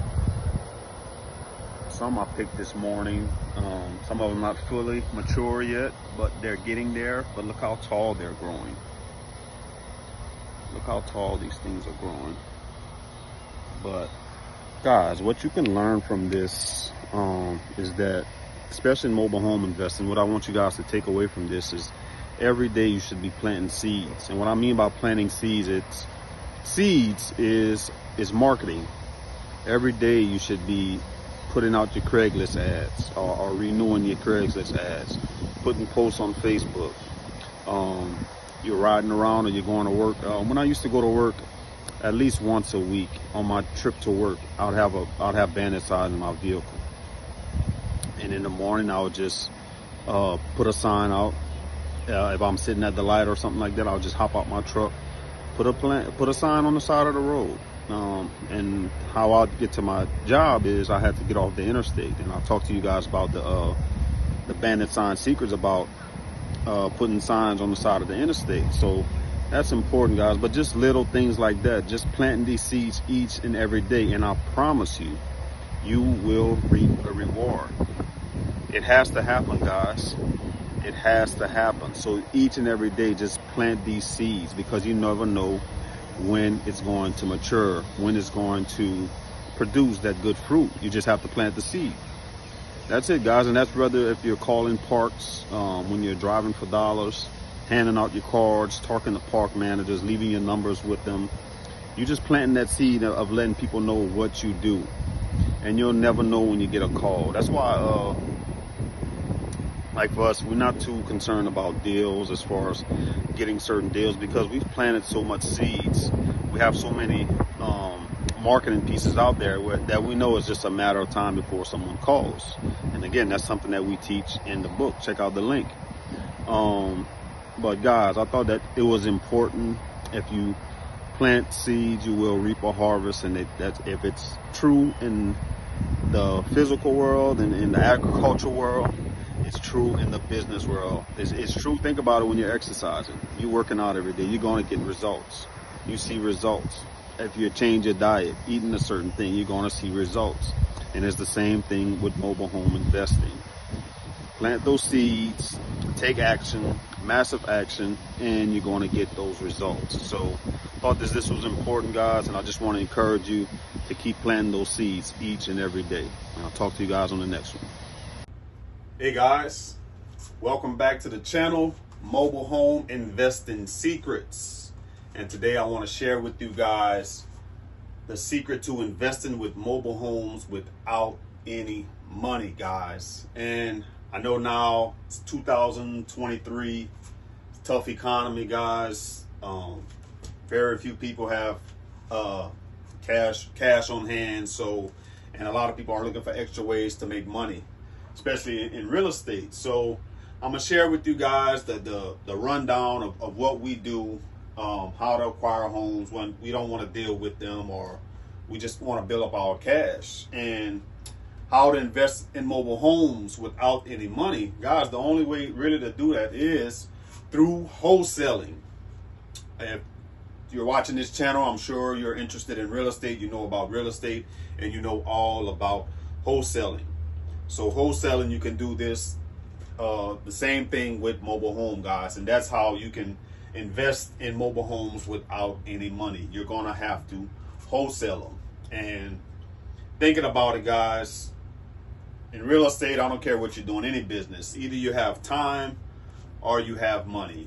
Lots of times you don't have both. So being that you're probably a newbie investor or you're looking for extra ways to bring in money, you have a lot of time on your hands. So the best way to build up your cash and to start investing, to get your feet wet in the mobile home space, is to start with wholesaling, guys. And quick rundown, if you don't know my story, you don't know our story, been investing in real estate, mobile homes for over 2 decades between me and my wife, guys. So I have the authority to speak on this. We've moved mobile homes, we've had our own transport company, all these things. So very knowledgeable in the mobile home investing space, guys. I'm going to share with you the secrets that we use till this day. We're still using them this very day, guys. So let's talk about it.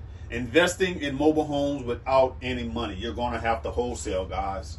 And the first thing you need to do when wholesaling or to wholesale, whether it's mobile homes, whether it's traditional homes, you have to build you a buyer's list, guys. That's number one. That's the first thing that you have to do. Building you a buyer's list. Build a buyer's list.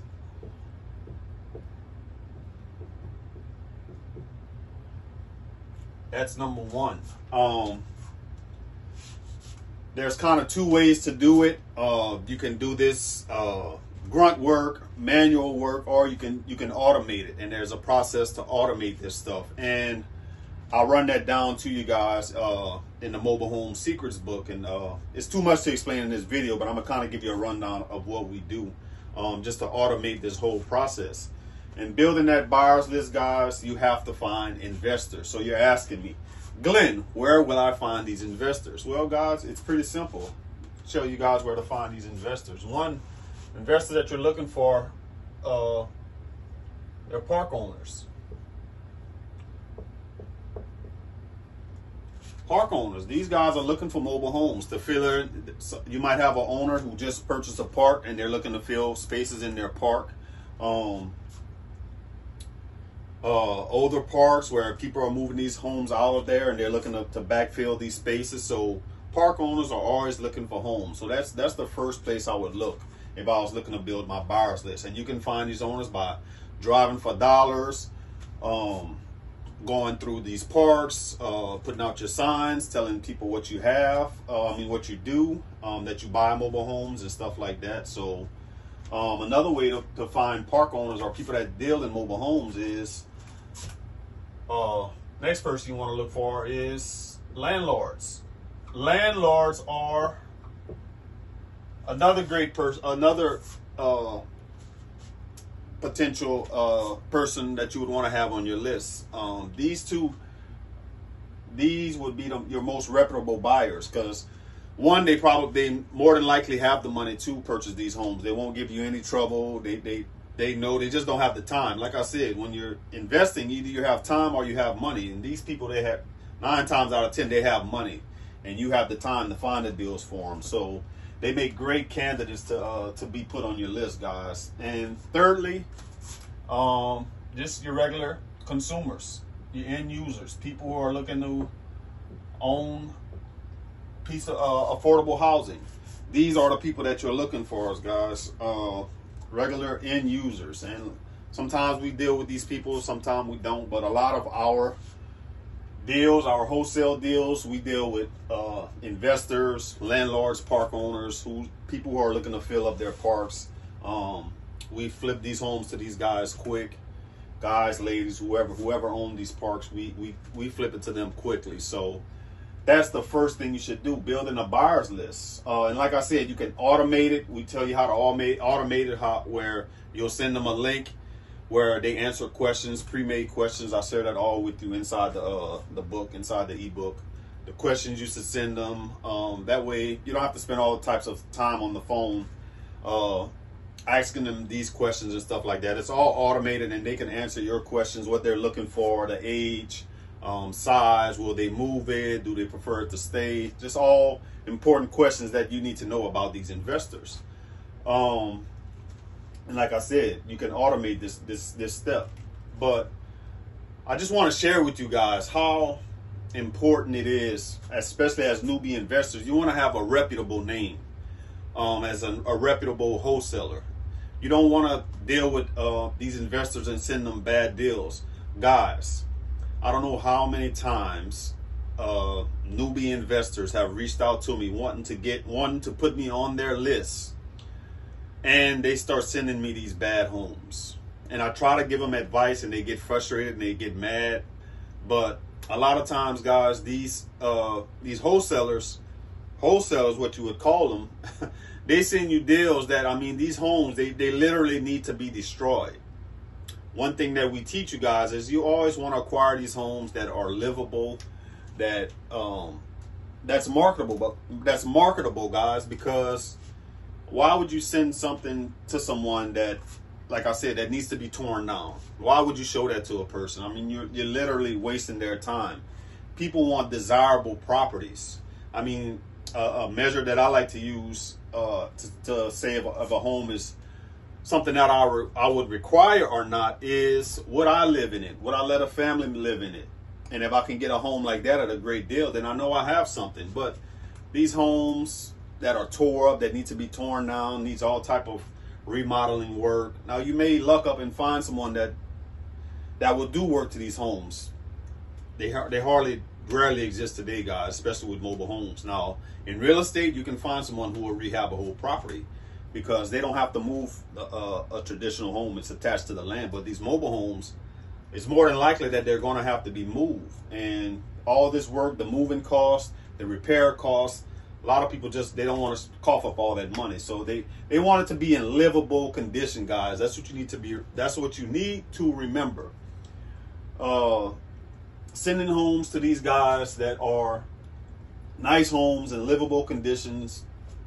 But if they tell you they into remodeling homes, send them those homes also. But don't get on their bad side by sending them these bad deals, because they're not going to respect you. They're not going to be bothered with you. A lot of the connections that we have with our lists, they know when we send them deals, it is a profitable deal. They know that they can make money on the home. So that's why we've built that reputation with them for such a long time, that they know when we send them something, it's going to be a deal, and they have to act on it quick, or because it's not going to stay. So that's important, guys. You cannot forget that. You have to don't make those mistakes that I see these newbie wholesalers make. Don't get on the bad side of these people. It'd be better if you just don't send them anything, to be honest with you. Just wait till you find something that's better. And guys, really, it's think of it like this. It's like somebody giving you a grocery list and you're going shopping. That's all you're really doing. That's really all what wholesaling is. You asking them what they want, what's their preferences, what would they like, 3-bedroom, 2-bedroom, needs a lot of work, can you move it, all these questions. And again, I'll show you what questions to ask inside the ebook, so check out that link. But you're just fulfilling that shopping list. It's like you're going out to buy groceries, guys. So that's important to do that. Let's move on to step number 2. The secrets to mobile home investing without any money. You have to wholesale. You're going to have to be a wholesaler, guys. Step 2, after you build your list, is finding the home.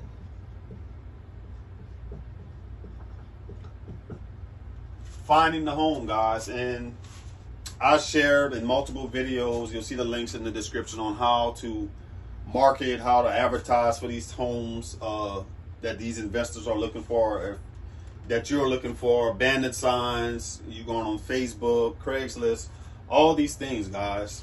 Again, I'll tell you exactly how to do it, the processes, what you need to do to set these things up, the questions to ask to get these homes at great prices, negotiating. All these things are important, guys, and I'll tell you how to find them. But just a couple of ways is bandit signs. Find homes like this, bandit signs. You can look on Marketplace. And we'll say driving for dollars. That's 3 ways where you can locate these homes that these investors are looking for, that your list is looking for. And when you run across them, you just push the home out to them, showing them what you have available. So once you find this home, seller to call you. Again, we tell you how to do all of this. Once you find this home, it's about sealing the agreement with the sellers, signing your agreement. And I get a lot of questions about this when it comes to wholesaling. And this is where it can kind of get tricky. A lot of people, they get crossed up in this situation. They don't know what to do because they're kind of on the fence, and they're kind of scared because they don't want to let the seller know. So this is what happens. A lot of times when they present themselves, newbie investors, or you as a wholesaler, what you'll do is you'll present yourself like you're this big time hotshot investor and you have money, but you're investing in mobile homes without any money. So how do you get this seller to sign an agreement with you like you're going to buy the home, when actually you're just shopping the home to your list? You're wholesaling it to someone else. Do you tell the seller up front what you're doing, or do you kind of play it off and just hope that they don't find out? You just hold back on what you're actually doing. Again, guys, we tell you exactly how to do this, the steps to take, the questions to ask, what to tell the seller, and letting them know what you're doing. But just to keep it briefly, you really want to be upfront with them. We always tell you guys, our motto is, especially if you read the book, you only want to work with sellers that want to work with you. So 9 times out of 10, if it's someone that you've already screened and they're excited about what you can do for them, they will be happy to sign your agreement. And you can tell them, look, I work with a multitude of buyers. I work with investors, park owners, and they can buy the home. They can get you your price. And they'll be happy with that. If you're upfront with them and let them know, because it's highly likely that they just want to get out of their situation, guys. And you're the only person that's in their face that's offering a solution. So they shouldn't have a problem with it. We've done this multiple times where we told the seller, look, hey, we keep the homes for ourselves sometimes. It all depends. Because a lot of times when we talk with these sellers, they're always asking us, hey, what are you going to do with the home? We say it depends. A lot of times we keep them for ourselves, or we'll rent them out, whatever. Or sometimes we work with a network of buyers, and we work together. And the main thing is that you're going to get your money, and the home will be removed. That's the main thing. So you always focus the conversation on the solution, on the outcome that they want. They want the money for their mobile home. A lot of times they don't care how they get it. If they get it in a legitimate way, a legal way. As long as you're providing that solution, they will be happy to sign the agreement with you. And guys, we have the agreements inside the course. Definitely, again, check out the link, the things to sign, what to sign. That way you're protected and everything else.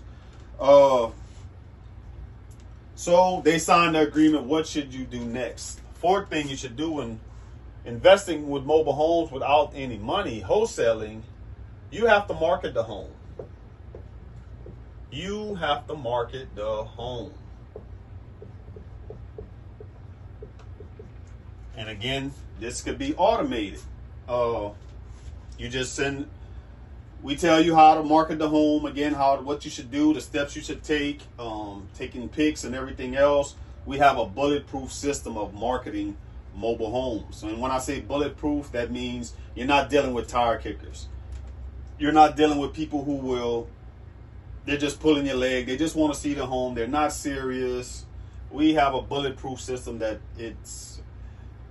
I'll be honest with you guys, when we, whether we're renting homes, whatever we're doing, we only show our home really to one person. And then the home is gone. 2 people is a lot for us. If 2 people see our home, 3 people, that's overboard for us. But if 2 people see our mobile homes, that's a lot. Normally, the first person who sees our home, who walks through the home, not saying that people on our list and stuff like that, we're talking about people who actually walk through the home and say, hey, I want it. It's normally just one person, guys. But if you're not experienced in this, you're going to show people, hey, I want to see it. Then you're going out to the mobile home, showing it to them. I'll call you later. I'll think about it. Everyone that calls, they want to see it, but you haven't pre-screened them. So you're wasting a lot of time, guys, and you don't want to do that. And that's what we teach you guys not to do. But marketing the home, we show you guys how to do this. We show you the bulletproof system on how to do it. And that's in the ebook, guys. Check out the link. But you have to send the home to your email list, let them know what you have, and see who's interested. And again, guys, it's just like I said, just like fulfilling that grocery list. You found what they're looking for, and it should be no reason why they shouldn't jump on the deal. Now, I'll tell you why they won't jump on the deal. It's 2 reasons. Either the home it should be torn down, it's a complete disaster, or 2, you put the home on the contract for too much, which you shouldn't do, because if you ask the right questions from your list, you should know what they would pay for a mobile home. So it's all about having the right information, asking the right questions to your list. That way you can just fulfill what they're looking for, and you can make money in the process.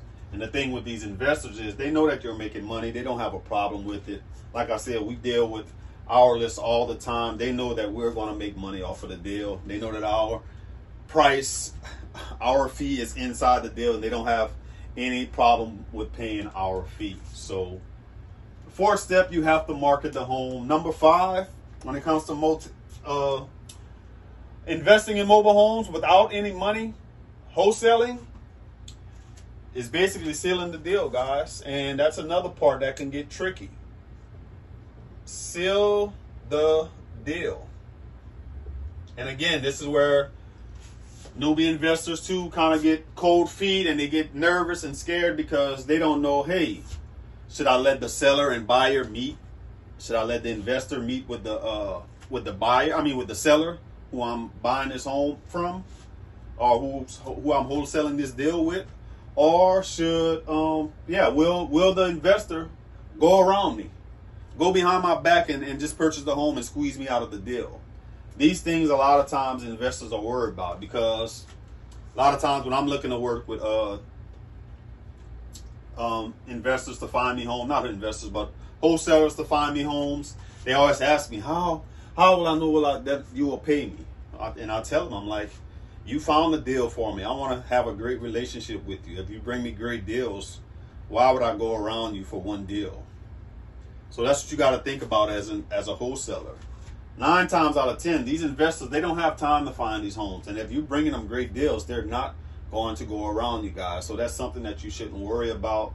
If you get a great relationship with these people, they'll pay you in multiple ways. I mean, you can be there together. They can do it. They'll just, y'all just set up a way for you to get your fee. That can be through Cash App. I don't know, however you guys want to do it, a check. Again, we outline all of this stuff inside the ebook, so definitely check that out. And we go through it step by step. We tell you really how to automate it. Really, you can do all of this with grunt work. It's going to take a lot of time, which normally you have, but myself, I like to use tools that streamline the process, that makes my job easier. I like to work smarter, guys, not harder. That's not my thing. That's always been my thing. I like to work smarter, not harder.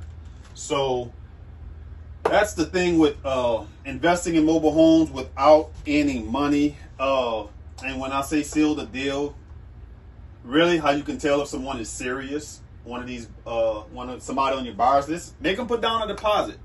If they like the home and say, hey, I'll put this home out to multiple buyers on my list. I shopped it out to a lot of people. So if you're serious, I need a deposit, $500 deposit. That way I can stop sending it to my list and take the home off of the market. And you can do it like that. That's how you can weed out who's serious, who's not. Collect your deposit up front. And again, that's in our agreement that we provide for you guys. And like I said, you just collect the fee. Transferring the title of a mobile home is fairly easy. I don't know where you're from, but down here where we're from is just as simple as going to a notary public, going down to the DMV. It's a simple process. This is done in minutes, 30 minutes an hour, guys. So I know each state is different, but it's movable property. It's just like transferring title to a car or anything like that. So a lot of times it's a simple process, guys. So you shouldn't fret about it. But guys, I hope that this was valuable. The secrets to investing in mobile homes without any money. You have a lot of time, guys. So you should look into wholesaling. That's how you can get your feet wet into this process, into real estate investing, into mobile home investing. And again, if you're interested in what we have, we offer a mentorship. I have the links below. And in that mentorship, guys, what make this mentorship so unique and it's beneficial to you, regardless of where you are in your investing career. We show you we provide you with the blueprint on how to be the #1 mobile home buyer in your state, in your area, on the internet. Guys, our deals are coming in every day. Leads. We don't have to deal with bandit signs, marketplace, driving for dollars. We just do it for fun and when we're out and about, but we don't really have to do this. All of our leads come off of the internet. If you saw the video I posted a week back or so about the RV, these people were 3 hours away from us, guys, and they found us online because we were #1 on that page. Whatever they typed up in the search for, I'm sure it was something with mobile homes or RVs, whatever. But across our state, no matter what city, anybody types in, I want to sell my mobile home in our state, our website pops up. So we give you the blueprint on how to do that. So, and how much is that worth to you guys? One deal, guys, can make you $5 grand, 10 grand, 15 grand. You'll nearly double, triple your investment into the mentorship by learning that strategy, learning that secret. So, and you get to speak with us. We walk you through deals if you have any questions. We have 2 tiers. We have a 30-day mentorship program and we have a 90-day mentorship program.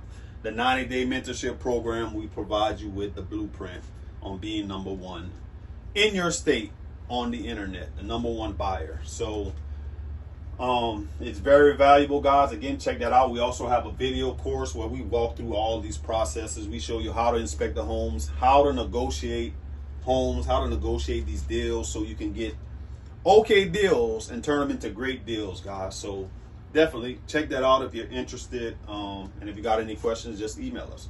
Thank you for checking out the video. And if you liked it, subscribe, comment below, and I'll talk to you on the next one. Thanks.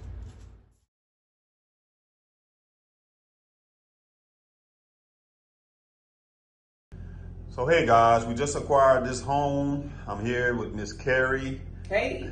I wanted her to share with you all her negotiating tips. She's the power negotiator. This is a 3-bedroom, 2-bath home. So why don't you share with them the tips you use to get this deal? And first tell them, how did we get this deal? This was one of our online leads. This came from an online lead, and I was communicating with the seller. She actually wanted to sell the mobile home, and she wanted to sell it because she was getting a brand new mobile home. And that's something we get a lot of. Yes. People replacing older homes Right. with newer homes. What year is this home? This is a 1994, a 1994 mobile home. And we had to wait. She had title work to do because originally it was under her parents' name, but they died. They're deceased now. So we had to wait for that to happen. But in between that time, she sent me pictures. We often ask for pictures before going out to view a home, depending on the type of deal it is. If it seems like it's a great deal, we run on it. But this one here, it was like, could you send us some pictures? Most of the time, they'll be willing to send you pictures. And she sent me some pictures. Actually, matter of fact, when she sent me the pictures, I didn't come see it right away because she wasn't ready to go. She was like, I still have things to do. I'm not ready to go. And so in between that, when she sent me the pictures, she had already gave me the price that she wanted. She said she wanted actually $6,000. Yes. For the mobile home.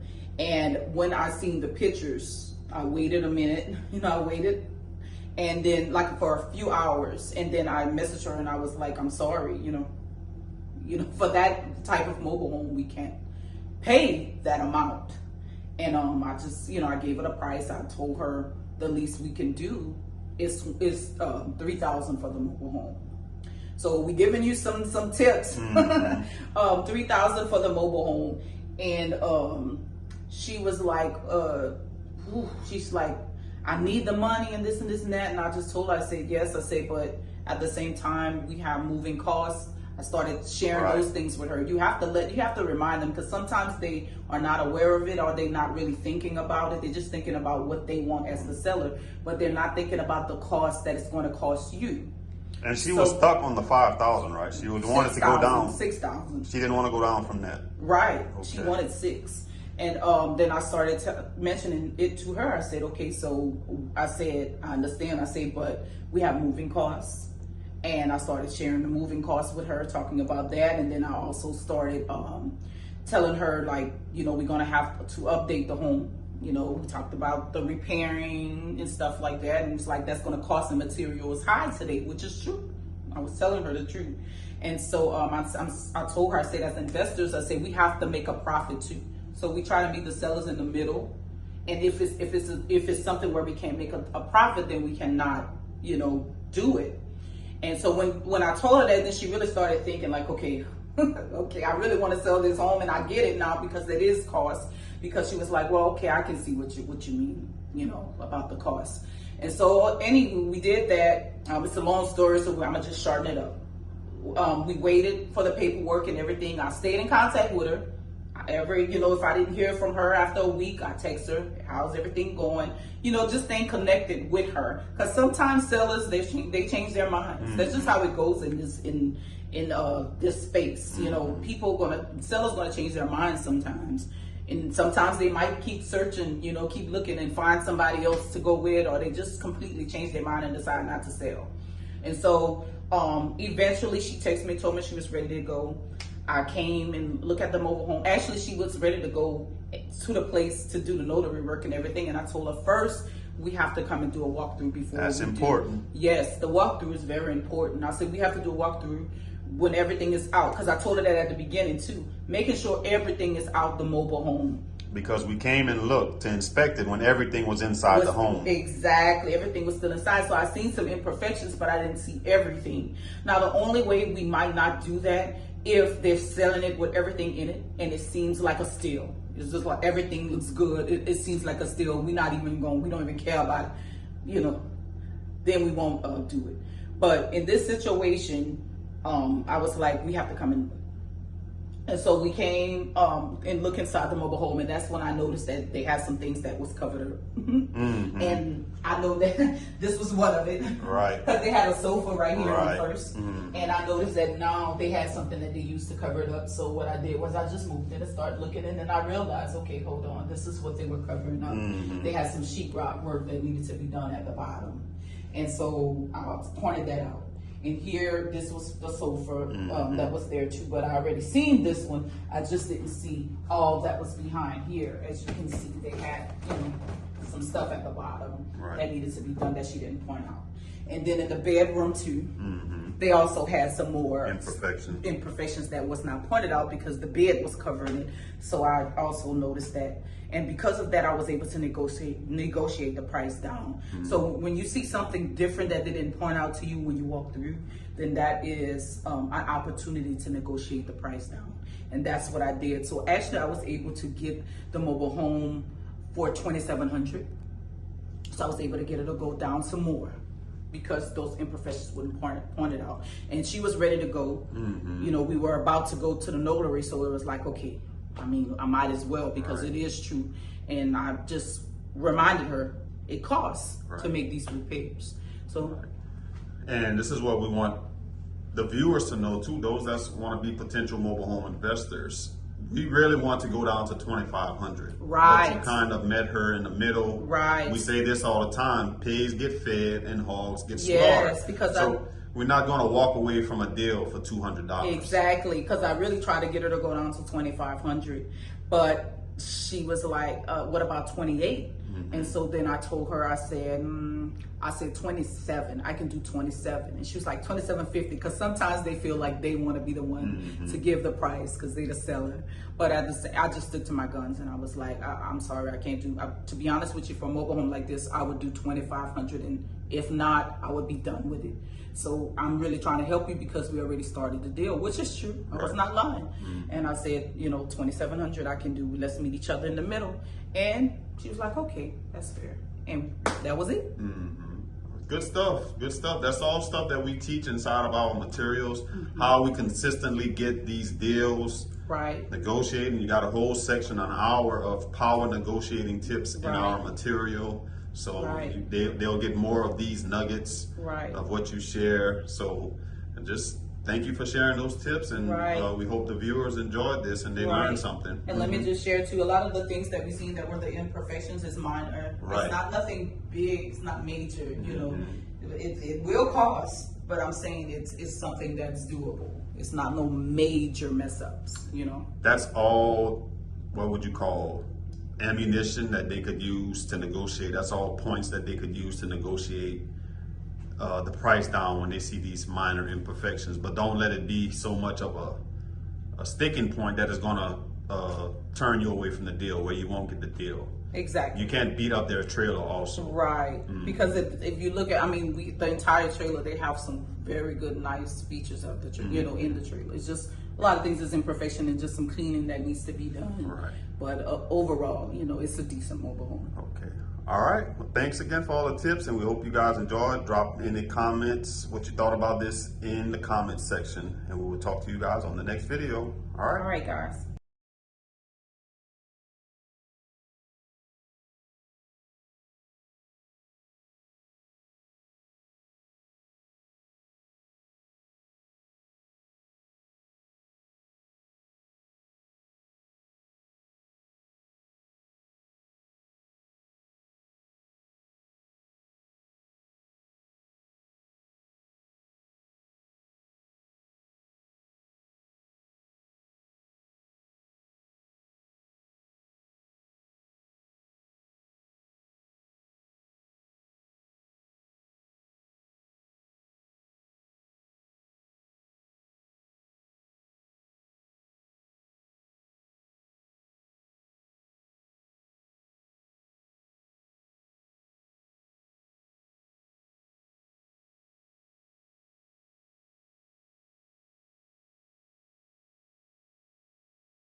Hey guys, I wanted to hop on here real shortly and talk to you about my negotiating secrets, share some of these things with you. These are some of the secrets that Miss Kerry and I use when we're negotiating deals.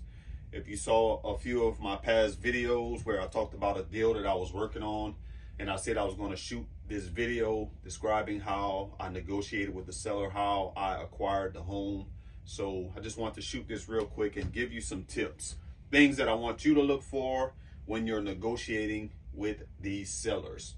So first, let's talk about the lead. Let's see where the lead comes from. This is what I want to touch on real briefly. I got this lead. This was an internet lead, guys. Internet lead. So got this from our website.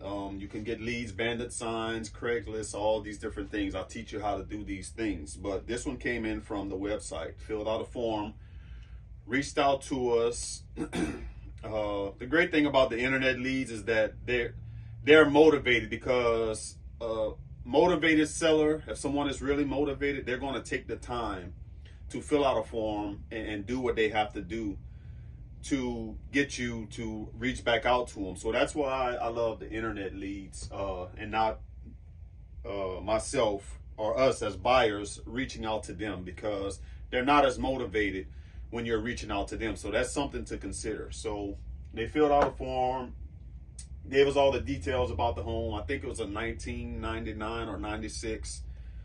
They said they wanted, I think it was $5,500. They were negotiable. So that's the second thing that I want you to consider when dealing with these sellers. What type of seller are you dealing with? What's their motivation? What is their motivation?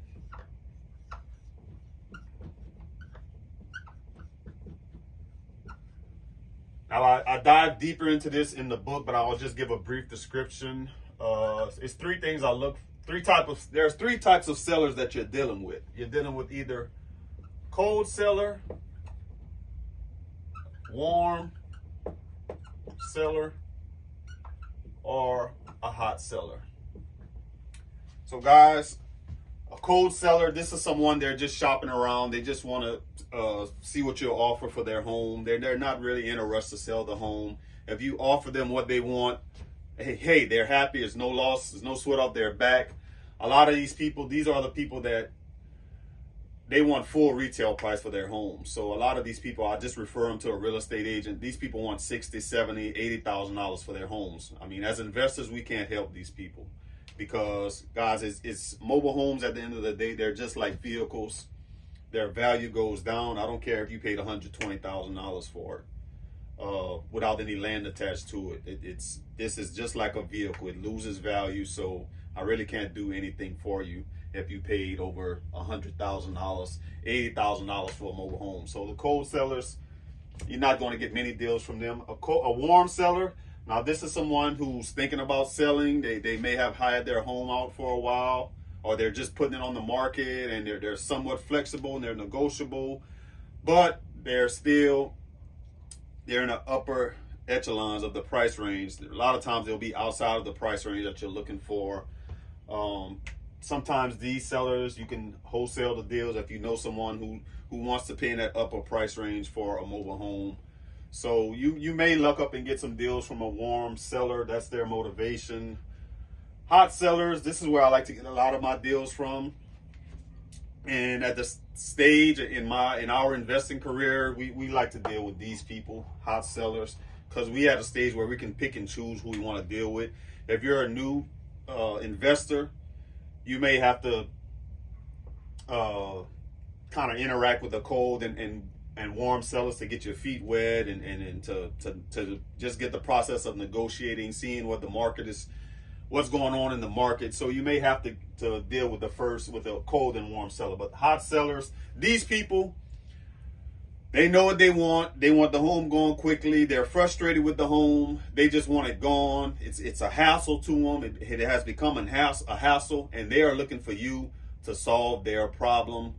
They want you to come either take the mobile home off their hands. They want you to come move it. I mean, they just want it gone. Give them a fair price. Give them $2,000, $3,000, $4,000, $6,000, $7,000, and they're happy. And a lot of these sellers too, I talk about this all the time. They don't know what these homes are worth. So it becomes a hassle to them. They don't want to deal with it. Hey, investor, come take it off my hands. Let's make something happen. And these are the people that we like to deal with. So this seller on this deal, they've had the mobile home for sale. A relative was living in the home. They moved out, left them holding the bag. That's a lot of times that's what you'll deal with, especially with hot sellers. They didn't live in the home, so again, there's no attachment to the home to them. It's a burden to them. They don't want any part of it. So this seller, a relative was living in the home. They moved out, all types of furniture in it. You saw it in the video, things they left behind, and they were like, you know what? We don't want to deal with this anymore. Just please come get the home. And the thing about it is that they called other investors. So that's why I say you have to make yourself different. You have to stand out. Other investors went and looked at it, and guess what, guys? They offered them $2,000 for the home. Now y'all saw the home. Really nice home. Make a great rental property. They offered $2,000. So that investor wanted to be greedy. Guys, don't be greedy when dealing with these homes.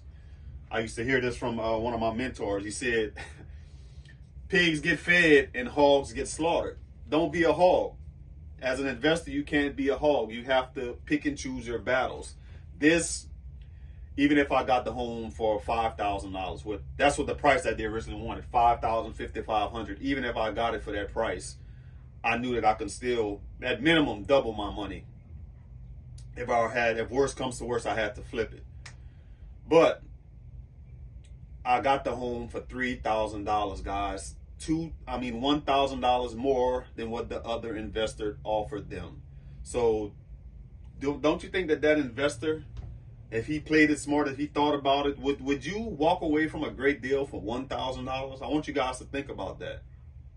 $1,000 and I got a great deal. So I got the home. So this is how it happened.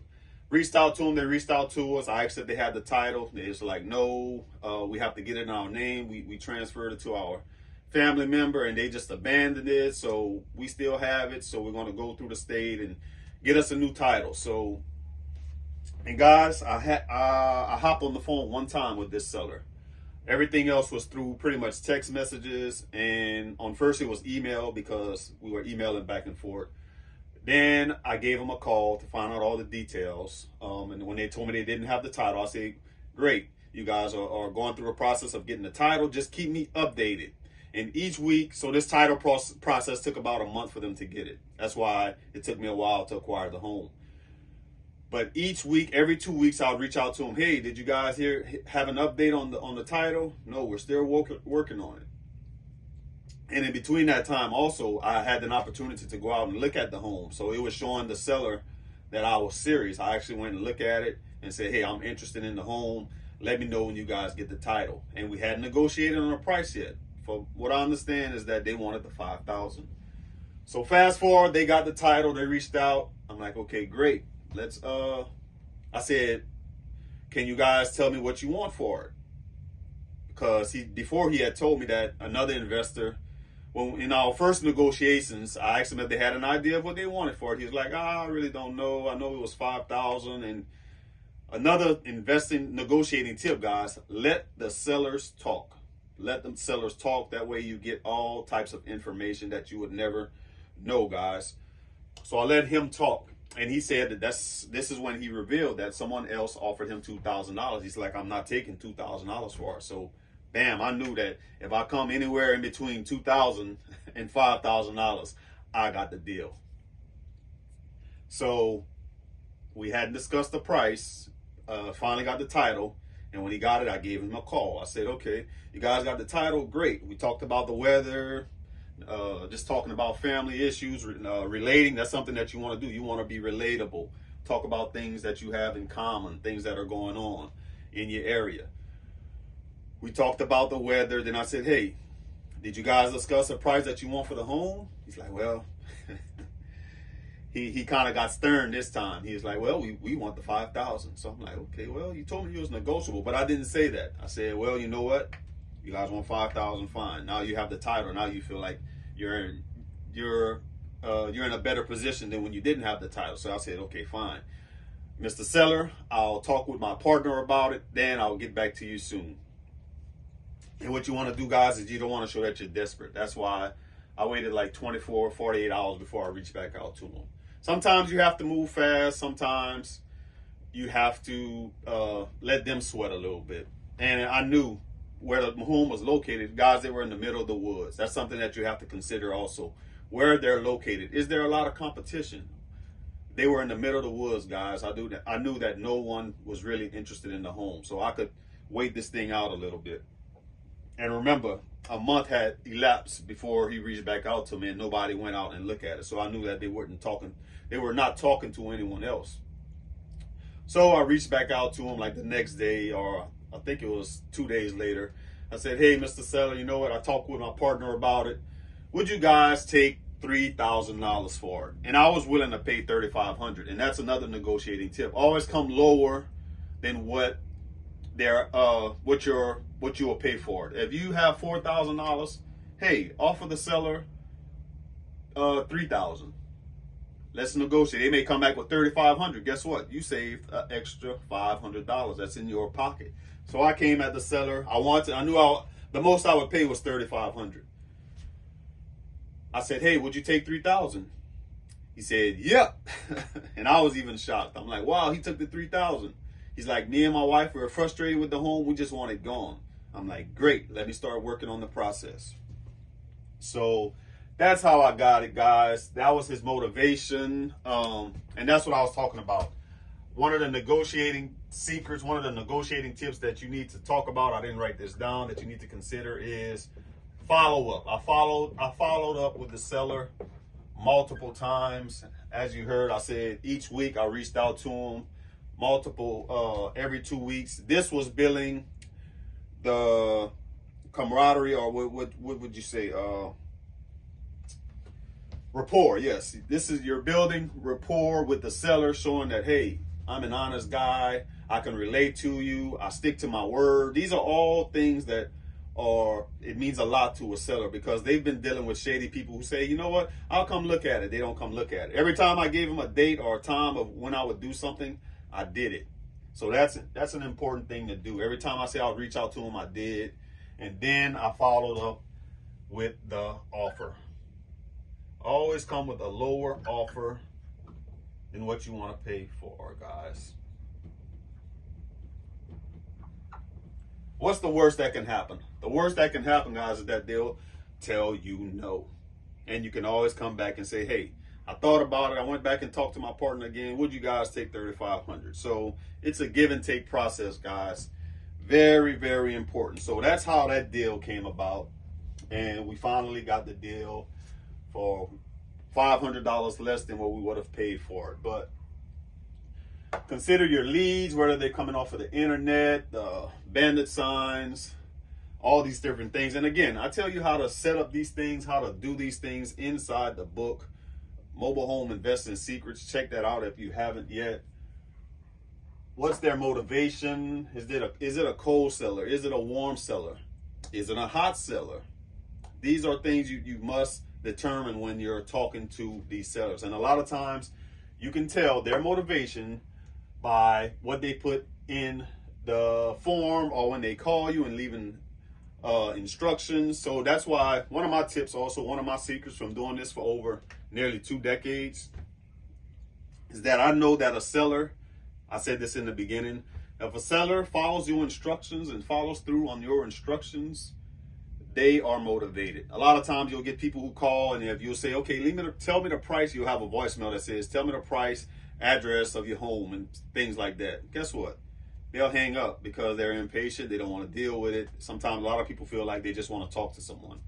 You may get deals like that, and we may be even missing out on a lot of deals. But I want to deal with sellers who want to deal with us, who want to work with us. And if you follow my instructions, that shows me that you're motivated and we can work together. So that's something that, by giving them instructions to do, it tests their motivation.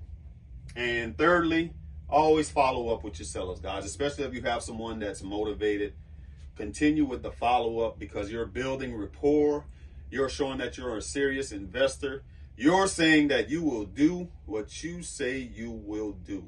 and that's important, and that will land you more deals. So that was my secrets to negotiating, guys. That's our secrets. If you want to learn more, we cover all of this in deep detail. In fact, we have a masterclass on negotiating where we break down deals that we've done, me and Miss Kerry, where we talk about all these deals, what can help you get more deals, what can help you turn okay deals into great deals. So all those links are in the description. You can check those things out, and I hope this helps you, and I will talk to you in the next video. Thank you.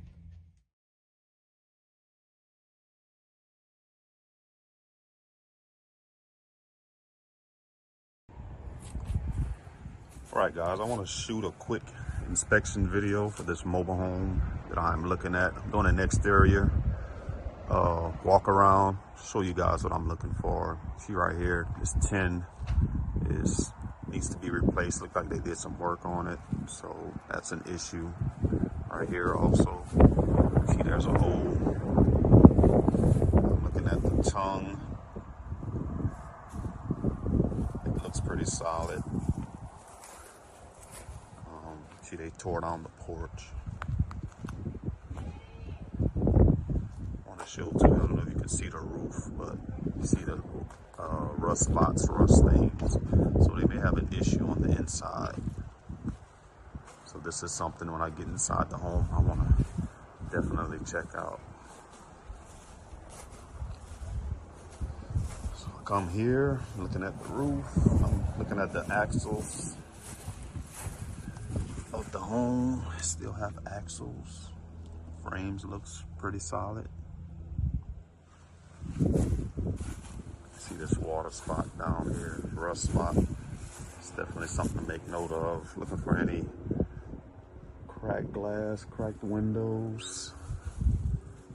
Those will have to be replaced. I don't see any of them.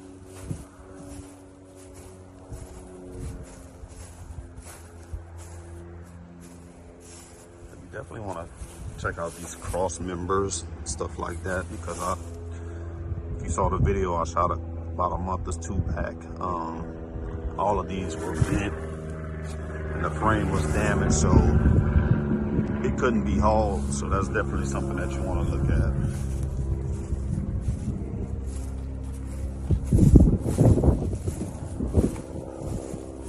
So what's great about this is that the skirting is removed.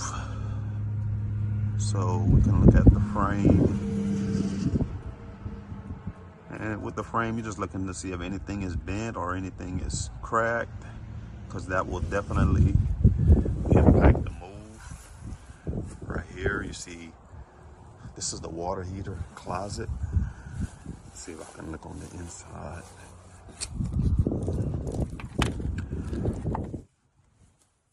Alright guys, so I got this water heater closet open, and you can see that this thing is pretty much shot. You see the roof, the floor is caving in. You can see the ground, I don't know if you can see it, but the wire is exposed. So this thing would definitely have to be replaced or checked out. And this is another negotiating point, that this will have to be replaced. This will cost money. This is probably about $1,000, $1,200 job to replace this. The water heater itself is about $500-700. So, and then to get a handyman to do this, it'll cost you some money, guys. So this is something to make note of. It's the water heater closet. You see this door, the paint is peeling off. Not only peeling off the doors. You see the insulation on the inside, so I'm pretty positive that they're getting some water on the inside. You can see the doors cracked open, so that's something to look for. Again, we see rust spots, water spots. All these things could be repaired, but that's something that you will deduct off of the price. These are all negotiating points. But guys, that's what I'm looking for when I'm looking at the outside of the home. And also with that roof, the tin roof on top, you can either cool seal it, this is something that they sell at like Home Depot. I'll see if I can put a picture on the screen. You can cool seal this thing, or you can just go on top of a new metal roof. So it'll cost you a couple of grand, but if you're looking for a long-term investment, that's definitely something to consider.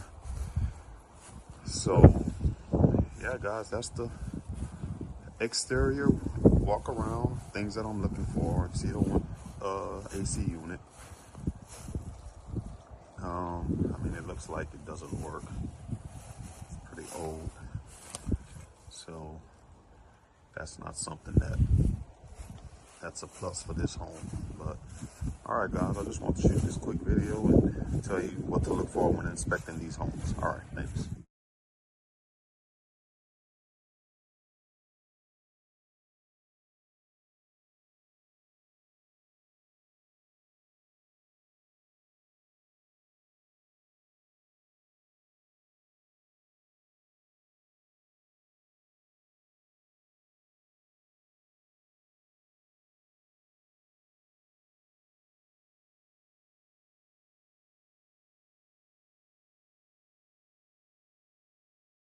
Hey guys, I want to talk to you today about flipping a mobile home. This is a lot of things I see on the internet that people are asking about flipping a mobile home from start to finish. I'm gonna walk you through the whole process, guys. I'm gonna show you what would I do, what I wouldn't do, the things that you need to consider that you wouldn't think about before actually going through with flipping a mobile home. So again, this is a 1997 3 bedroom, 2 bath. Home is solid, vinyl siding. So on the outside, it looks real nice. But on the outside, we'll see that it needs a lot of work. Now, potentially, guys, after this home is done, it could be worth $30,000 to $40,000 if you sell it on payments or if you just get the right buyer. But one thing I want you to consider before you even think about flipping a mobile home is the location that the home is in. Now, myself, Miss Kerry and I, why we're not doing it for this home is because of the location where it's located. If you can see, it's in a rough neighborhood. In our years from experience of doing this, in a rougher neighborhood, you can't leave supplies out. It's hard to get a reliable handyman that'll come out to these areas. So you have to consider these things. And if you see here at this mobile home, they may be doing the same thing because they have a dumpster out here. And you can see there's a mobile home in back of it. So I don't know if they're flipping both of them or they're just doing the one. You see that they have mattresses in there. So it may have been a rental already. I don't know what's their plans to do with, but guys, you have to consider the location of the home. And the second thing you must consider is your handyman. I talked about this in Can You Make Money Flipping Mobile Homes? Go back and watch that video if you haven't seen it.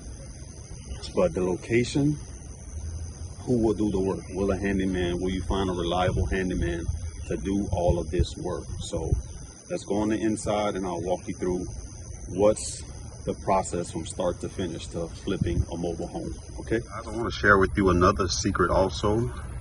When you're looking for contractors, you can see these guys just pulled up at the mobile home. So go out and talk to these guys, ask them for their phone numbers, take a picture of it, put it in your phone. And I mean, you could build your contractor list just by doing that, by going out into the field, seeing who is actually doing the work. Stop, ask questions. Even if you don't speak Spanish, there's Google Translate now where you can speak to these guys. So that's what I did. I took a picture of they didn't even have a card, they had a t-shirt. I took a picture of the t-shirt and stored the contact information in my phone. That way, if I ever need someone, this is a guy that I can call and get a quote from, because who better to talk to than those that are out there actually doing the work in the field. So that's a tip, guys. That's a secret. All right, guys, so I'm gonna walk you through this home and I'm gonna show you exactly what I would fix, give you an estimate of the costs, because these are all the things that you need to consider when flipping a mobile home, whether you're gonna rent it out, do a rent to own.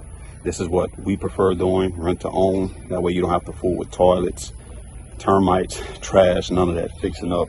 Let them worry about that. But let's just walk through and see, as we approach the mobile home right here. You're gonna have to fix this, change out the wood, probably get you a new door frame. So new door frame, that's about new door, $200. So let's add that.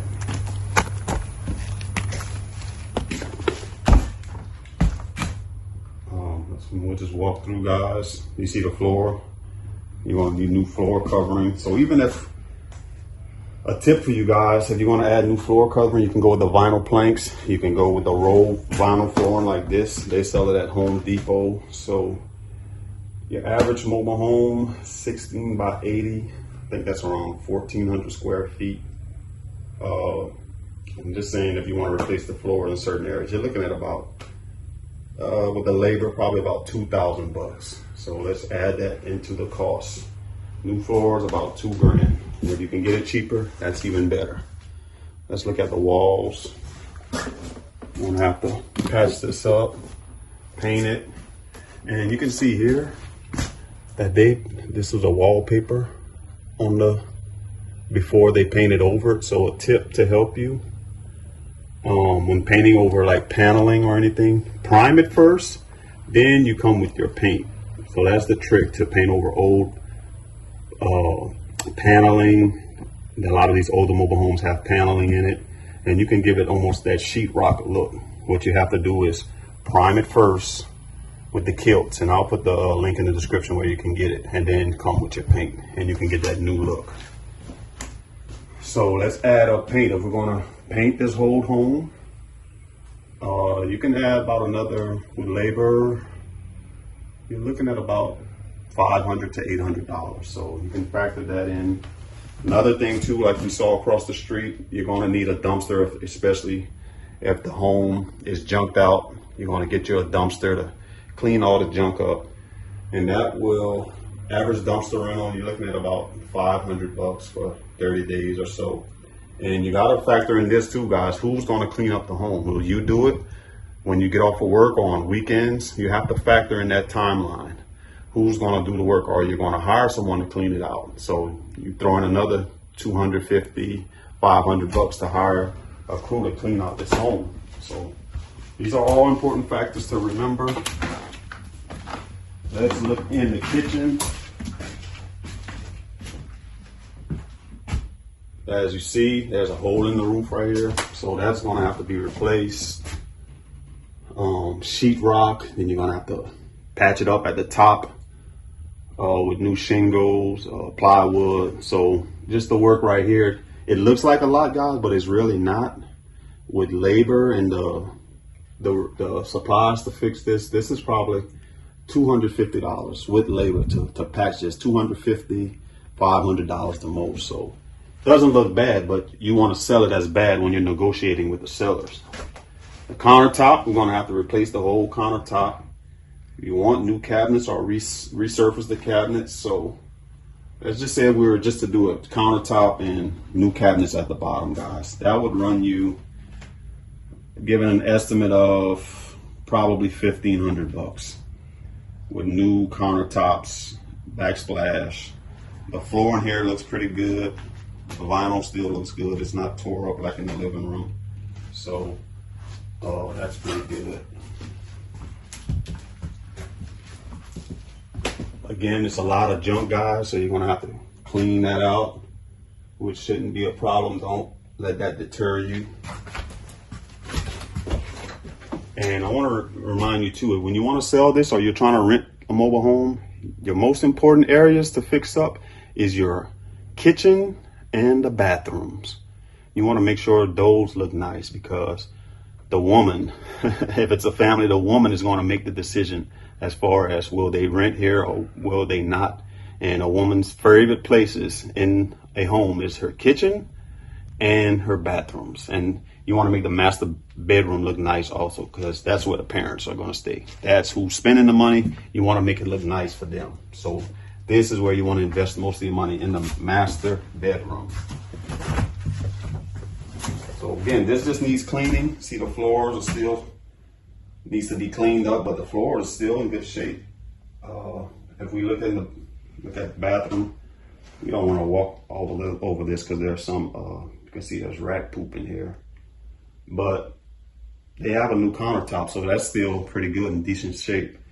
You're gonna have to, if you want to invest in the tub, okay, if you tear out the tub, new tub, let's just say we redo everything in the bathroom, new vanity, new tub, shower head, you're looking at about $1,500, $2,000, even if you do the flooring. So let's just say $2,000 on the high end to replace out everything in the bathroom, but it's worth it, guys. So, and if you'll see in the corner too, there's some extra vinyl flooring. So that's something that you'll find out too when you're doing these homes. A lot of these sellers, they'll have material left over from projects that they did to the home, and you can just reuse it. So that's an extra bonus. Go to the other side of the home.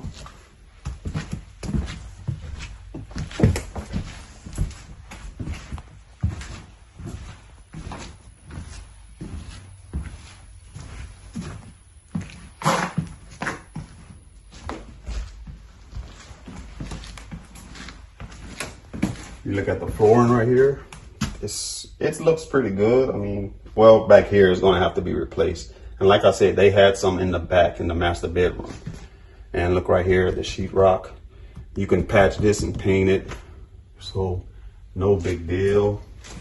Let's look at this room here.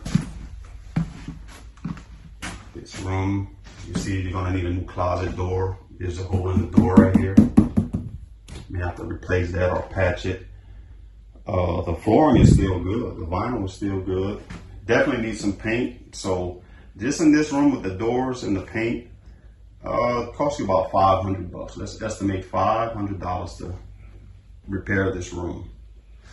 Let's look at the bathroom right here. Bathroom is pretty dark, but you can kind of see a little bit. The vanity still looks like it's in good shape. Even if you replace the vanity, the toilet, the tub, let's just say it'll cost you $1,000. The flooring, paint, it'll cost us $1,000. So let's add that to our total for remodeling this home.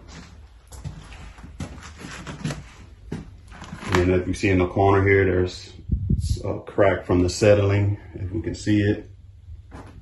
Needs some paint. Definitely needs a new floor covering. They tore that up, so you need new flooring in here. For this room, you're looking at about $500 for new flooring. And it needs a closet for that closet.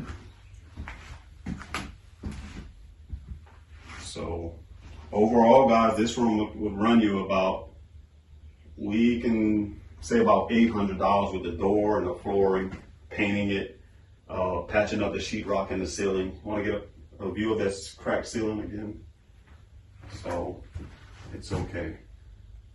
But overall, guys, that should be, these are the things that I would focus on. The bathrooms, I would focus on the bathrooms, the kitchen. This is where I would spend most of my money, putting new flooring, new paint will make it look nice. This is things that we've done in the past.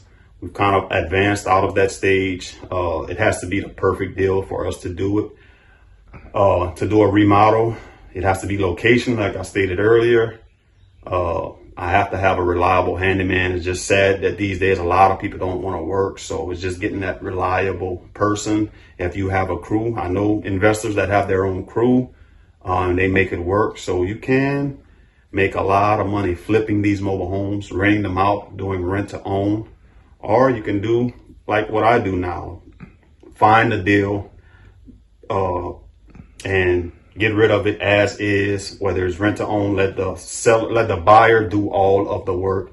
You don't have to do the work. And guys, there are people who will take homes just like in this condition, whether it be investors, whether it be homeowners, they will do the work, guys. So you have the option of however you want to do it. But this is what it takes to flip a mobile home. And then the exterior, I don't know if you guys saw that. I'll show some pictures of it. It's pretty solid. It just needs a washing on the outside, pressure washer. You can get somebody to do that for $250, $50 probably. Or if you have one yourself, you could do it. So we'll just add that into the cost. But overall, guys, this is the cost. And these are all the things you must consider when flipping a mobile home? Will you rent it out? Will you do rent to own? Will you wholesale it? Will you totally flip it and just resell it? And these are things that you have to consider. All right, guys, I hope this was helpful. Again, check out the other videos where we talk about this, and we talk more about this in our video course. The link is in the description. Definitely check that out.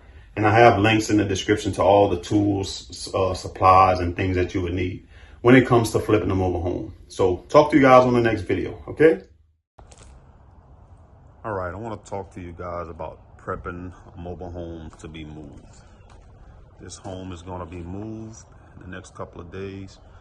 Now, being that I'm a mover, I can kind of give you guys some points on what to do, how to save some money, and things you can do to help you with your move. So first things first, you can see that this porch, something's going to have to be done with this awning.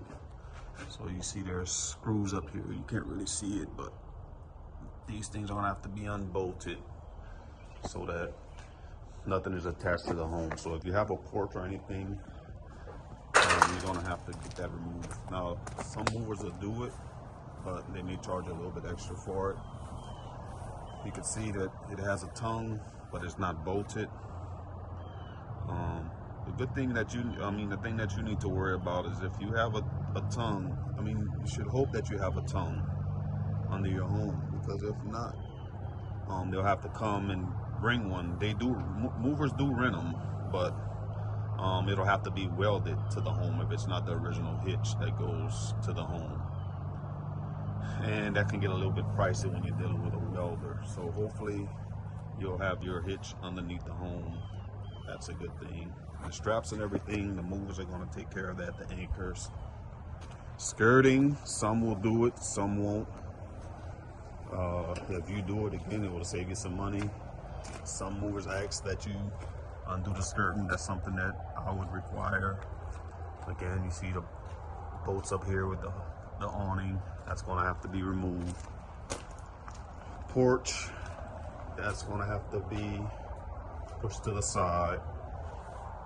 Another thing that you want to look for is, do you have tires and axles on the home? That's another thing you need to worry about when prepping your home for a move. Do you have tires and axles for the home? A lot of times you can just pull the skirting back and then you can see under here. I think this one does. Also, any power connections going to the home, that's going to have to be cut. AC units going to have to be disconnected. So this is all, again, some movers do them, but I just require people to have all these things removed and the home ready to go. Some movers only just want to hook up to the home and pull away with it. But these are the things, that's the cost associated with moving a home. In the skirting, moving the awnings. Like you see, this thing has a window unit. You're gonna have to remove that, because you can't, if you have anything hanging out the windows, the home can't travel down the road with those things sticking out the window. So let's look on the inside. You see here it has the fridge. Now, more than likely it could be hauled with the fridge, because this home is solid and it's pretty much over the axles. But if you have water beds and stuff like that, you better let the water out, because those things can cause damage and have a leak. Any gas lines, you need to disconnect those things. But your basic appliances, just, you got to think of anything that's heavy and make sure that there isn't anything that can get damaged while the home is being moved. So any valuables, I'll remove those, get that removed from the home. But guys, that's all the cost that's associated with the home. Hope this video helps you out. Hopefully some of these things you can take care of yourself. If not, just know that some movers will do those things for you, but they may charge a little bit extra, and some won't. Some only want the home to be ready to go, and they just want to hook up to the home and pull it away. So hope this video helps. But this is the things you need to do to prep your home to get ready to move. Also, guys, if you're interested in purchasing mobile homes or investing in mobile homes, getting them as rentals or whatever you want to do with them, they make a great investment opportunity. And if you want to learn more about it, just look in the link below. I have a ebook that I wrote on how to make big money with mobile homes. Also have a DVD showing you how to negotiate with sellers for mobile homes. If that's something that you're interested in, look in the description below, and it's something that you can check out.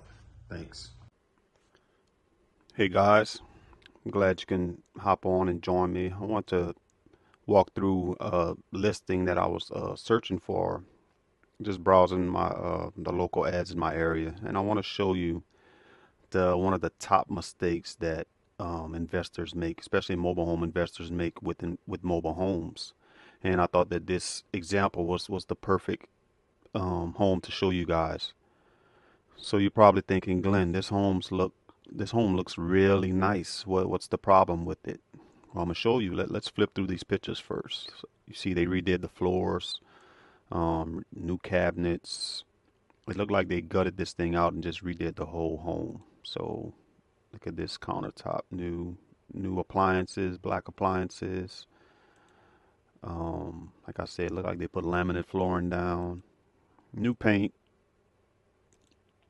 barn doors. This is real nice. I mean, this is a Mac Daddy of all trailers. And they got nice photos. They redid the bathrooms. I mean, everything is nice. New vanities, new toilets, new light fixtures. I mean, I would love to stay here if I was looking to purchase a mobile home.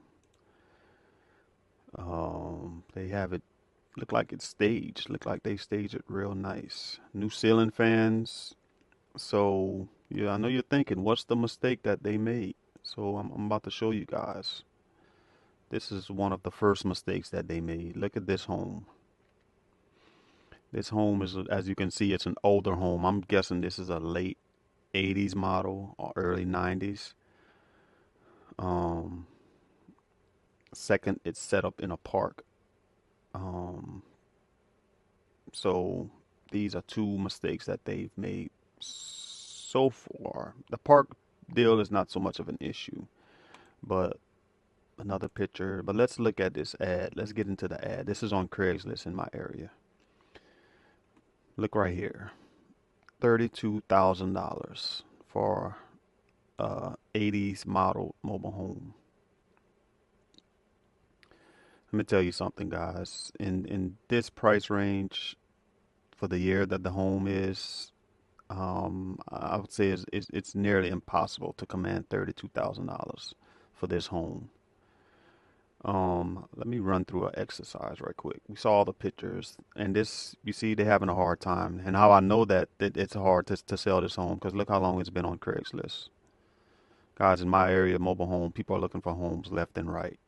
And I'm almost sure that it's still, I bet you if I look in March, it's probably still going to be here unless they're going to drop the price. But $32,000 for 80s model home, highly possible that they'll get that price. But let's look at the ad. Very spacious home for sale. And another thing, guys, another mistake that they made. This is a 2-bedroom, 2-bath home. So ask yourself this question: would you pay $32,000 for a 2-bedroom, 2-bath home? I doubt it. So let's read the ad. Very spacious home for sale. Yes, it can stay in park. It can also be a rental. Must be approved with office first. Background checks for all tenants. So I don't even know who their customer is, who they're trying to sell this to. Again, that's another mistake that investors make, especially newbie investors make. They don't know who's the end buyer. So they don't know if it's for an investor because it can stay in the park. They don't know if they selling it to a family, and a family's not going to pay $32,000 for this because one, the fatal flaw for this home is the size of it. Most families are expanding. They need 3 bedrooms. 2 bedrooms they can only do so much with 2 bedrooms. There's a bedroom for mom and dad, and if they have 1 or 2 kids, that's it. They have the other bedroom. So they're always going to be looking to expand, as opposed to a 3 bedroom where you have enough room for everyone, and you can expand, and you can kind of accommodate your family as it grows. So they're saying 4 car parking, lots of yard space, beautifully remodeled, new floors throughout, countertops, fresh paint, black appliances, fresh carpet, barn door, tub shower, combo, extra closet space, lots of cabinet space. And they're saying serious inquiries only. I'm going to run through a little exercise with you guys. Let me show you the mistake. Let's see if I can minimize this. We're gonna run the numbers and see how much money did they make. And this is me just guessing and having over a decade of experience of buying homes and um, being in the industry. Let me show you. Let's start from the beginning. Let's say this home was, let's say they got it for this a 89, 80s model. Let's go on the low end. Let's just say they got it for $2,000. Okay, so that's their initial investment. 2,000. Let's just go down the list of things that they've done. We know that they redid the floors. So ballpark floors throughout the home. Let's say with the supplies and labor, let's just say they got the floors for 1,000. A labor it cost them another 1,000. So let's go with another $2,000. So now we're at 4,000. Fresh paint to paint the whole home and get someone to paint it. Let's go with the 1,000. Well, and they painted the outside. So low end $1,500. So now we're at 3,500. They redid the kitchen, appliances, marble countertops. Let's look at this Let's look at this kitchen.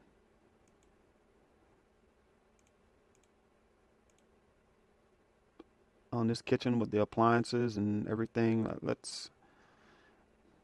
it probably costs way more, but I'm gonna go on the low side. I would say, I'd give it about 6 grand. Let's say 6 grand. That's on the low end because that's your labor. That's buying all of the appliances, um, everything, the marble. That's on the low end. 2 bathrooms. They redid both bathrooms. Let's go. You can just say 5 grand on each bathroom. So that's 10 grand.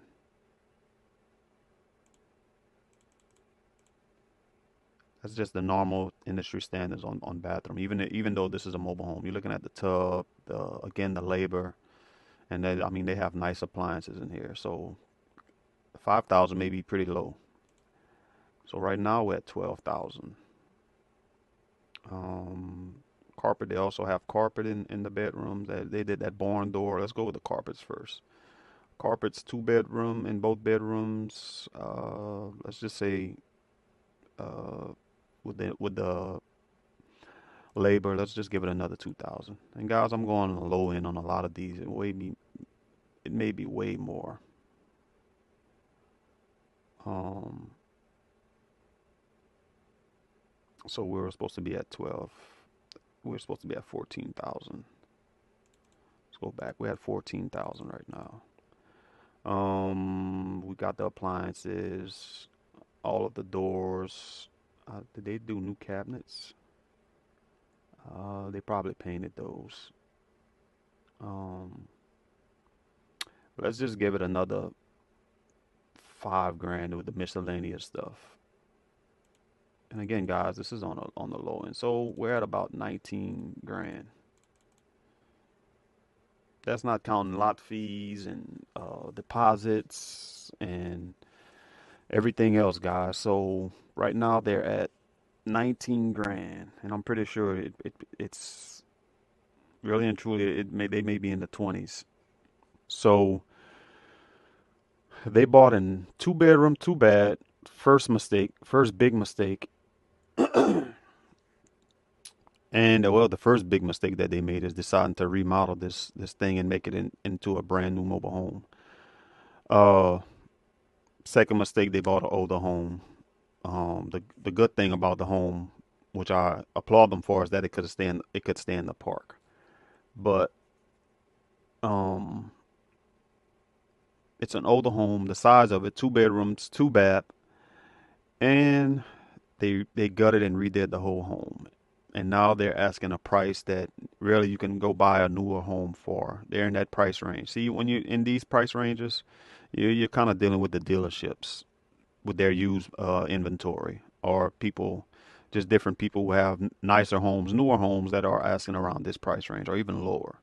So why would someone spend $32,000 for this, even though you redid the inside? Now there's ways that they can do it, which I talk about um, inside the book and the lessons that I have for you guys. If you want to check it out, I detail all of this and how to do it the right way. The links are in the description. Wrote the book How to Make Big Money with Mobile Homes. You can check it out. We have video lessons, kind of walking you through these stuff, how to avoid these mistakes. But this is one of the biggest mistakes that newbie investors make, and I don't want you guys to. Why put yourself through that? Again, I'm pretty sure they thought that this was a deal, so they may, if they get that price, I doubt it. They may get 5 grand. I mean, they may have to come down to about they're gonna have to sell it in the 20s. Let's be honest. Even if they have it at this price, someone is gonna come in at 20 something. But this thing is gonna sit for a long time because just of the age. Um, and why would someone pay that price for an older home? But guys, don't make these mistakes. They did all this work to see an average of $5,000. Really, they probably could have bought this home if they paid 2 grand, and probably could have just put it as is and sold it for like 7 grand for it and made five. The same amount that they're gonna make. They could have did the same thing without doing all of this. So again, guys, I'll teach you how to do all of this. Check out the links in the description. Don't make these mistakes. There's a much easier way to invest in mobile homes. Guys, this is the hard way. This is the hard way. This is the foolish way. So I hope this video was beneficial for you. Like, comment, subscribe. I'll be doing more of these as I come across them. Just pointing out the mistakes that investors make when investing in mobile homes. This is not the way how to invest into mobile homes. So again, check out the link. Hope you guys enjoy it. Thank you.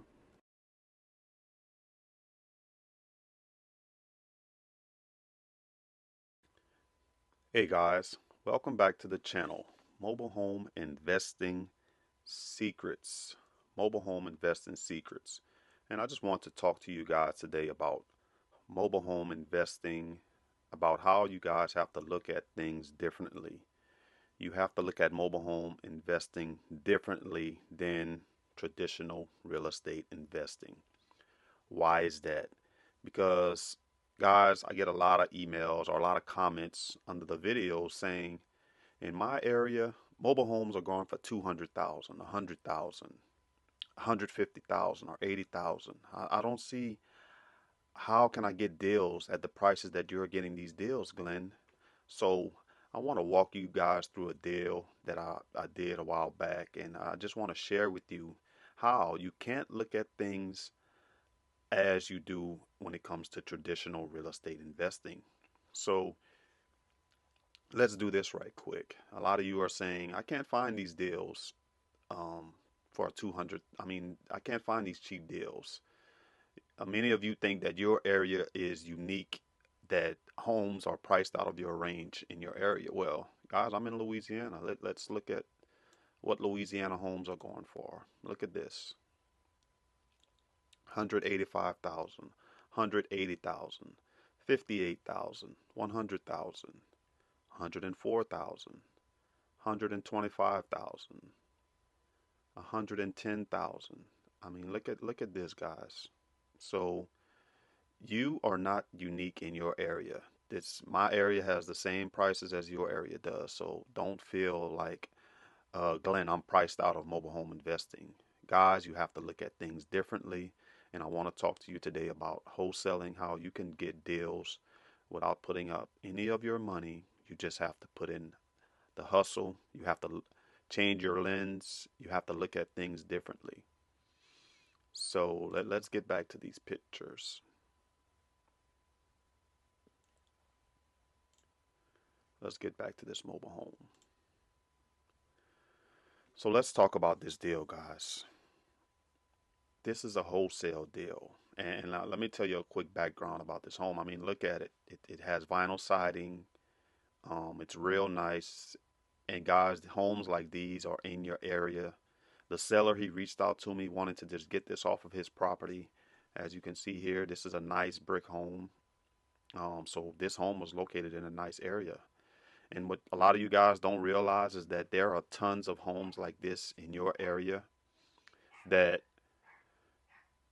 they're just sitting in people's yards. They're just waiting for someone to come and remove them from their property. And this was the situation with this seller. In fact, seller reached out to me and told me, hey, just come get it. And I kind of denied this seller. I was like, you know what? My hands are pretty much full right now. I really don't have the time to fool with homes. During this time, I had a lot of things going on. So the seller was like, you know what? He waited. He actually waited. I said, well, maybe in the future I can probably help you. So he reached out like 3 months later. He was like, hey, Glenn, I was just seeing if now you had any free time to come look at this home. So I was like, man, this guy is persistent. So went out and actually looked at the home, guys. And I don't remember if he said he wanted something for it or not, but I'm gonna show you how I made this deal work. And I want to share with you too a recent success story from one of our students who purchased the materials. Let's go through these images. I mean, look at this, guys. It has a metal roof, uh, vinyl siding. Again, it has this porch. And what I want you guys to think of, don't be intimidated when you see all of this porch attached to it, the shrubbery around the home. You see junk on the porch. Don't be intimidated by this stuff. So this is what I want to show you on the inside. Look how nice this home was, guys. And a little bit of backstory on this too was his kids was living in this home, and that's what we talk about inside the course, inside the book, that a seller's motivation. These people have many motivations. That's why you have to find out what's going on. Why are they motivated to sell the home? And this seller's motivation was they had a kid in college who was living in the home, and they transitioned out of the home. When they finished school, they went get their own home, traditional home. So home is just this mobile home. They don't need it anymore. It's just sitting on the property, becoming a nuisance. And you see, there's furniture still in here. I mean, they redid the floors. You see vinyl wood floor throughout. No leaks in the ceiling. Let's look at a few more of these pictures. I mean, boxes. And again, don't get intimidated by the junk when you see this in homes.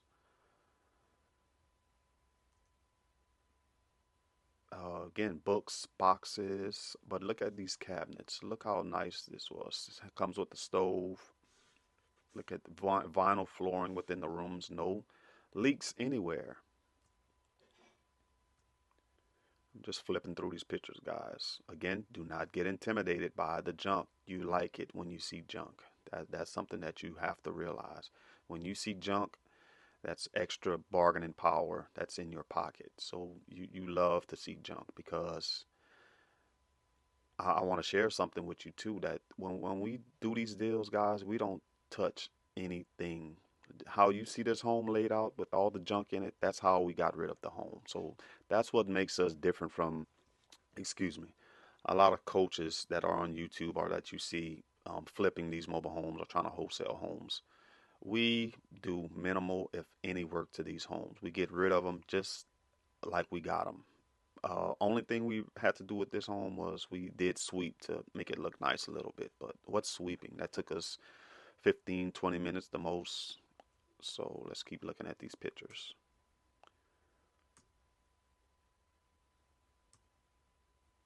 Again, you see vinyl flooring throughout. Look at this furniture. Look at this nice flooring, guys. Vinyl flooring throughout, and it was all throughout the home. This is the bathroom tub. I mean, look, guys, no leaks, solid floors throughout. This home was really, really solid. One of the extra bathrooms. I think it was a 2 bedroom, 2 bath home. That's it for these pictures. Let's go back and see some of these other pictures.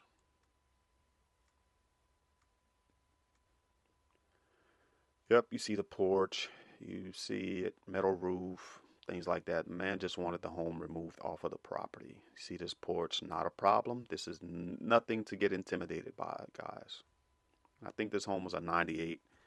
So this seller, guys, I rejected them. He was persistent. He contacted me 3 months later to come and get this home. Went out and looked at it and said, wow, this home would make a nice home for a young family that's growing.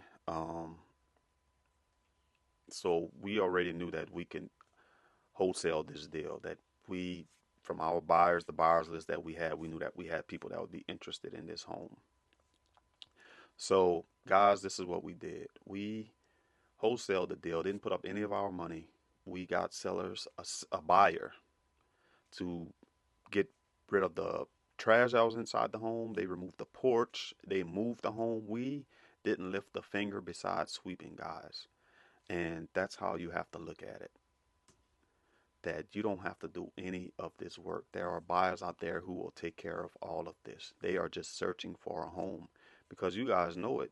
Homes today are very expensive. Mobile homes are the last bastion of affordable housing in America. So if you get one of these homes, if you offer it 10,000, 12, 13, even 20,000, $25,000, guys, that's very affordable in today's times because we saw the prices of these other homes, $150,000, $200,000. So people are just waiting for you to present them with a deal and you can make money off of these type of homes. So didn't put up any money, guys. I think we made about 8,000 on this deal. We paid the seller. I think he was wanting like 1,500 or 2,000 bucks for this home. He was just excited to have us remove it. We gave him what he was asking for, and we pocketed the difference. So it was a win-win situation. And the seller, he loved us, guys. He loved us, and that's what we teach you guys how to do. So got a recent some feedback from a student who bought the materials, and he basically did the same thing that I'm explaining to you guys. There are tons of sellers who are out there who need someone to come and help them remove these types of homes off of their property. And our student was telling us that he said the sellers were tired of people dealing with people who are just tire kickers. So there's a strategy, there's a science behind how to get rid of these homes in a efficient, quick manner. And that's what we talk about. We have a system that we call our bulletproof disposition system, where guys, we show you that either in one day or either you'll just show one buyer to walk through the home and you have your buyer, they will purchase it. Now you have to ask certain questions, you have to do certain things, which we all explain within the materials.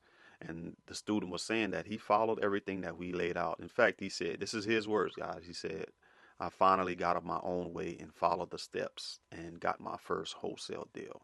Guys, he pocketed $5,000. He said his fee was $3,000, but the sellers were so excited with his performance that they gave him, they said, take five. And that's what we teach you guys how to do. So it's possible, guys. You just have to follow the materials, follow what we say do. And for the price that we're offering for this stuff from Miss Kerry's negotiating experience, I mean, you have so much information in this material that we don't see anyone offering this type of material for the price that we're giving it, guys. So all you really have to do is follow what we say to do, guys, and there's money to be made in mobile home investing. There's more money to be made in wholesaling. There's money to be made if you want to flip homes, if you're looking for rentals. There is money to be made, guys. You just have you have to look at things differently. If you're looking on the MLS or you're looking online for deals, yes, you will see the deals 100,000, 50,000, 80,000, 200,000. But if you follow the steps that we teach you, how to attract these buyers, how to get homes like this home, where people literally want to give them away to you for free. Just remove the hassle. Guys, think about it. You'll be the only person in your area that's offering this type of service, because traditional real estate investors, they frown on mobile homes. They don't want no part of it. They see them as junk, but there is lots of money to be made in mobile home investing. So, guys, I provided the links below. Visit mobilehomeinvestingsecrets.com.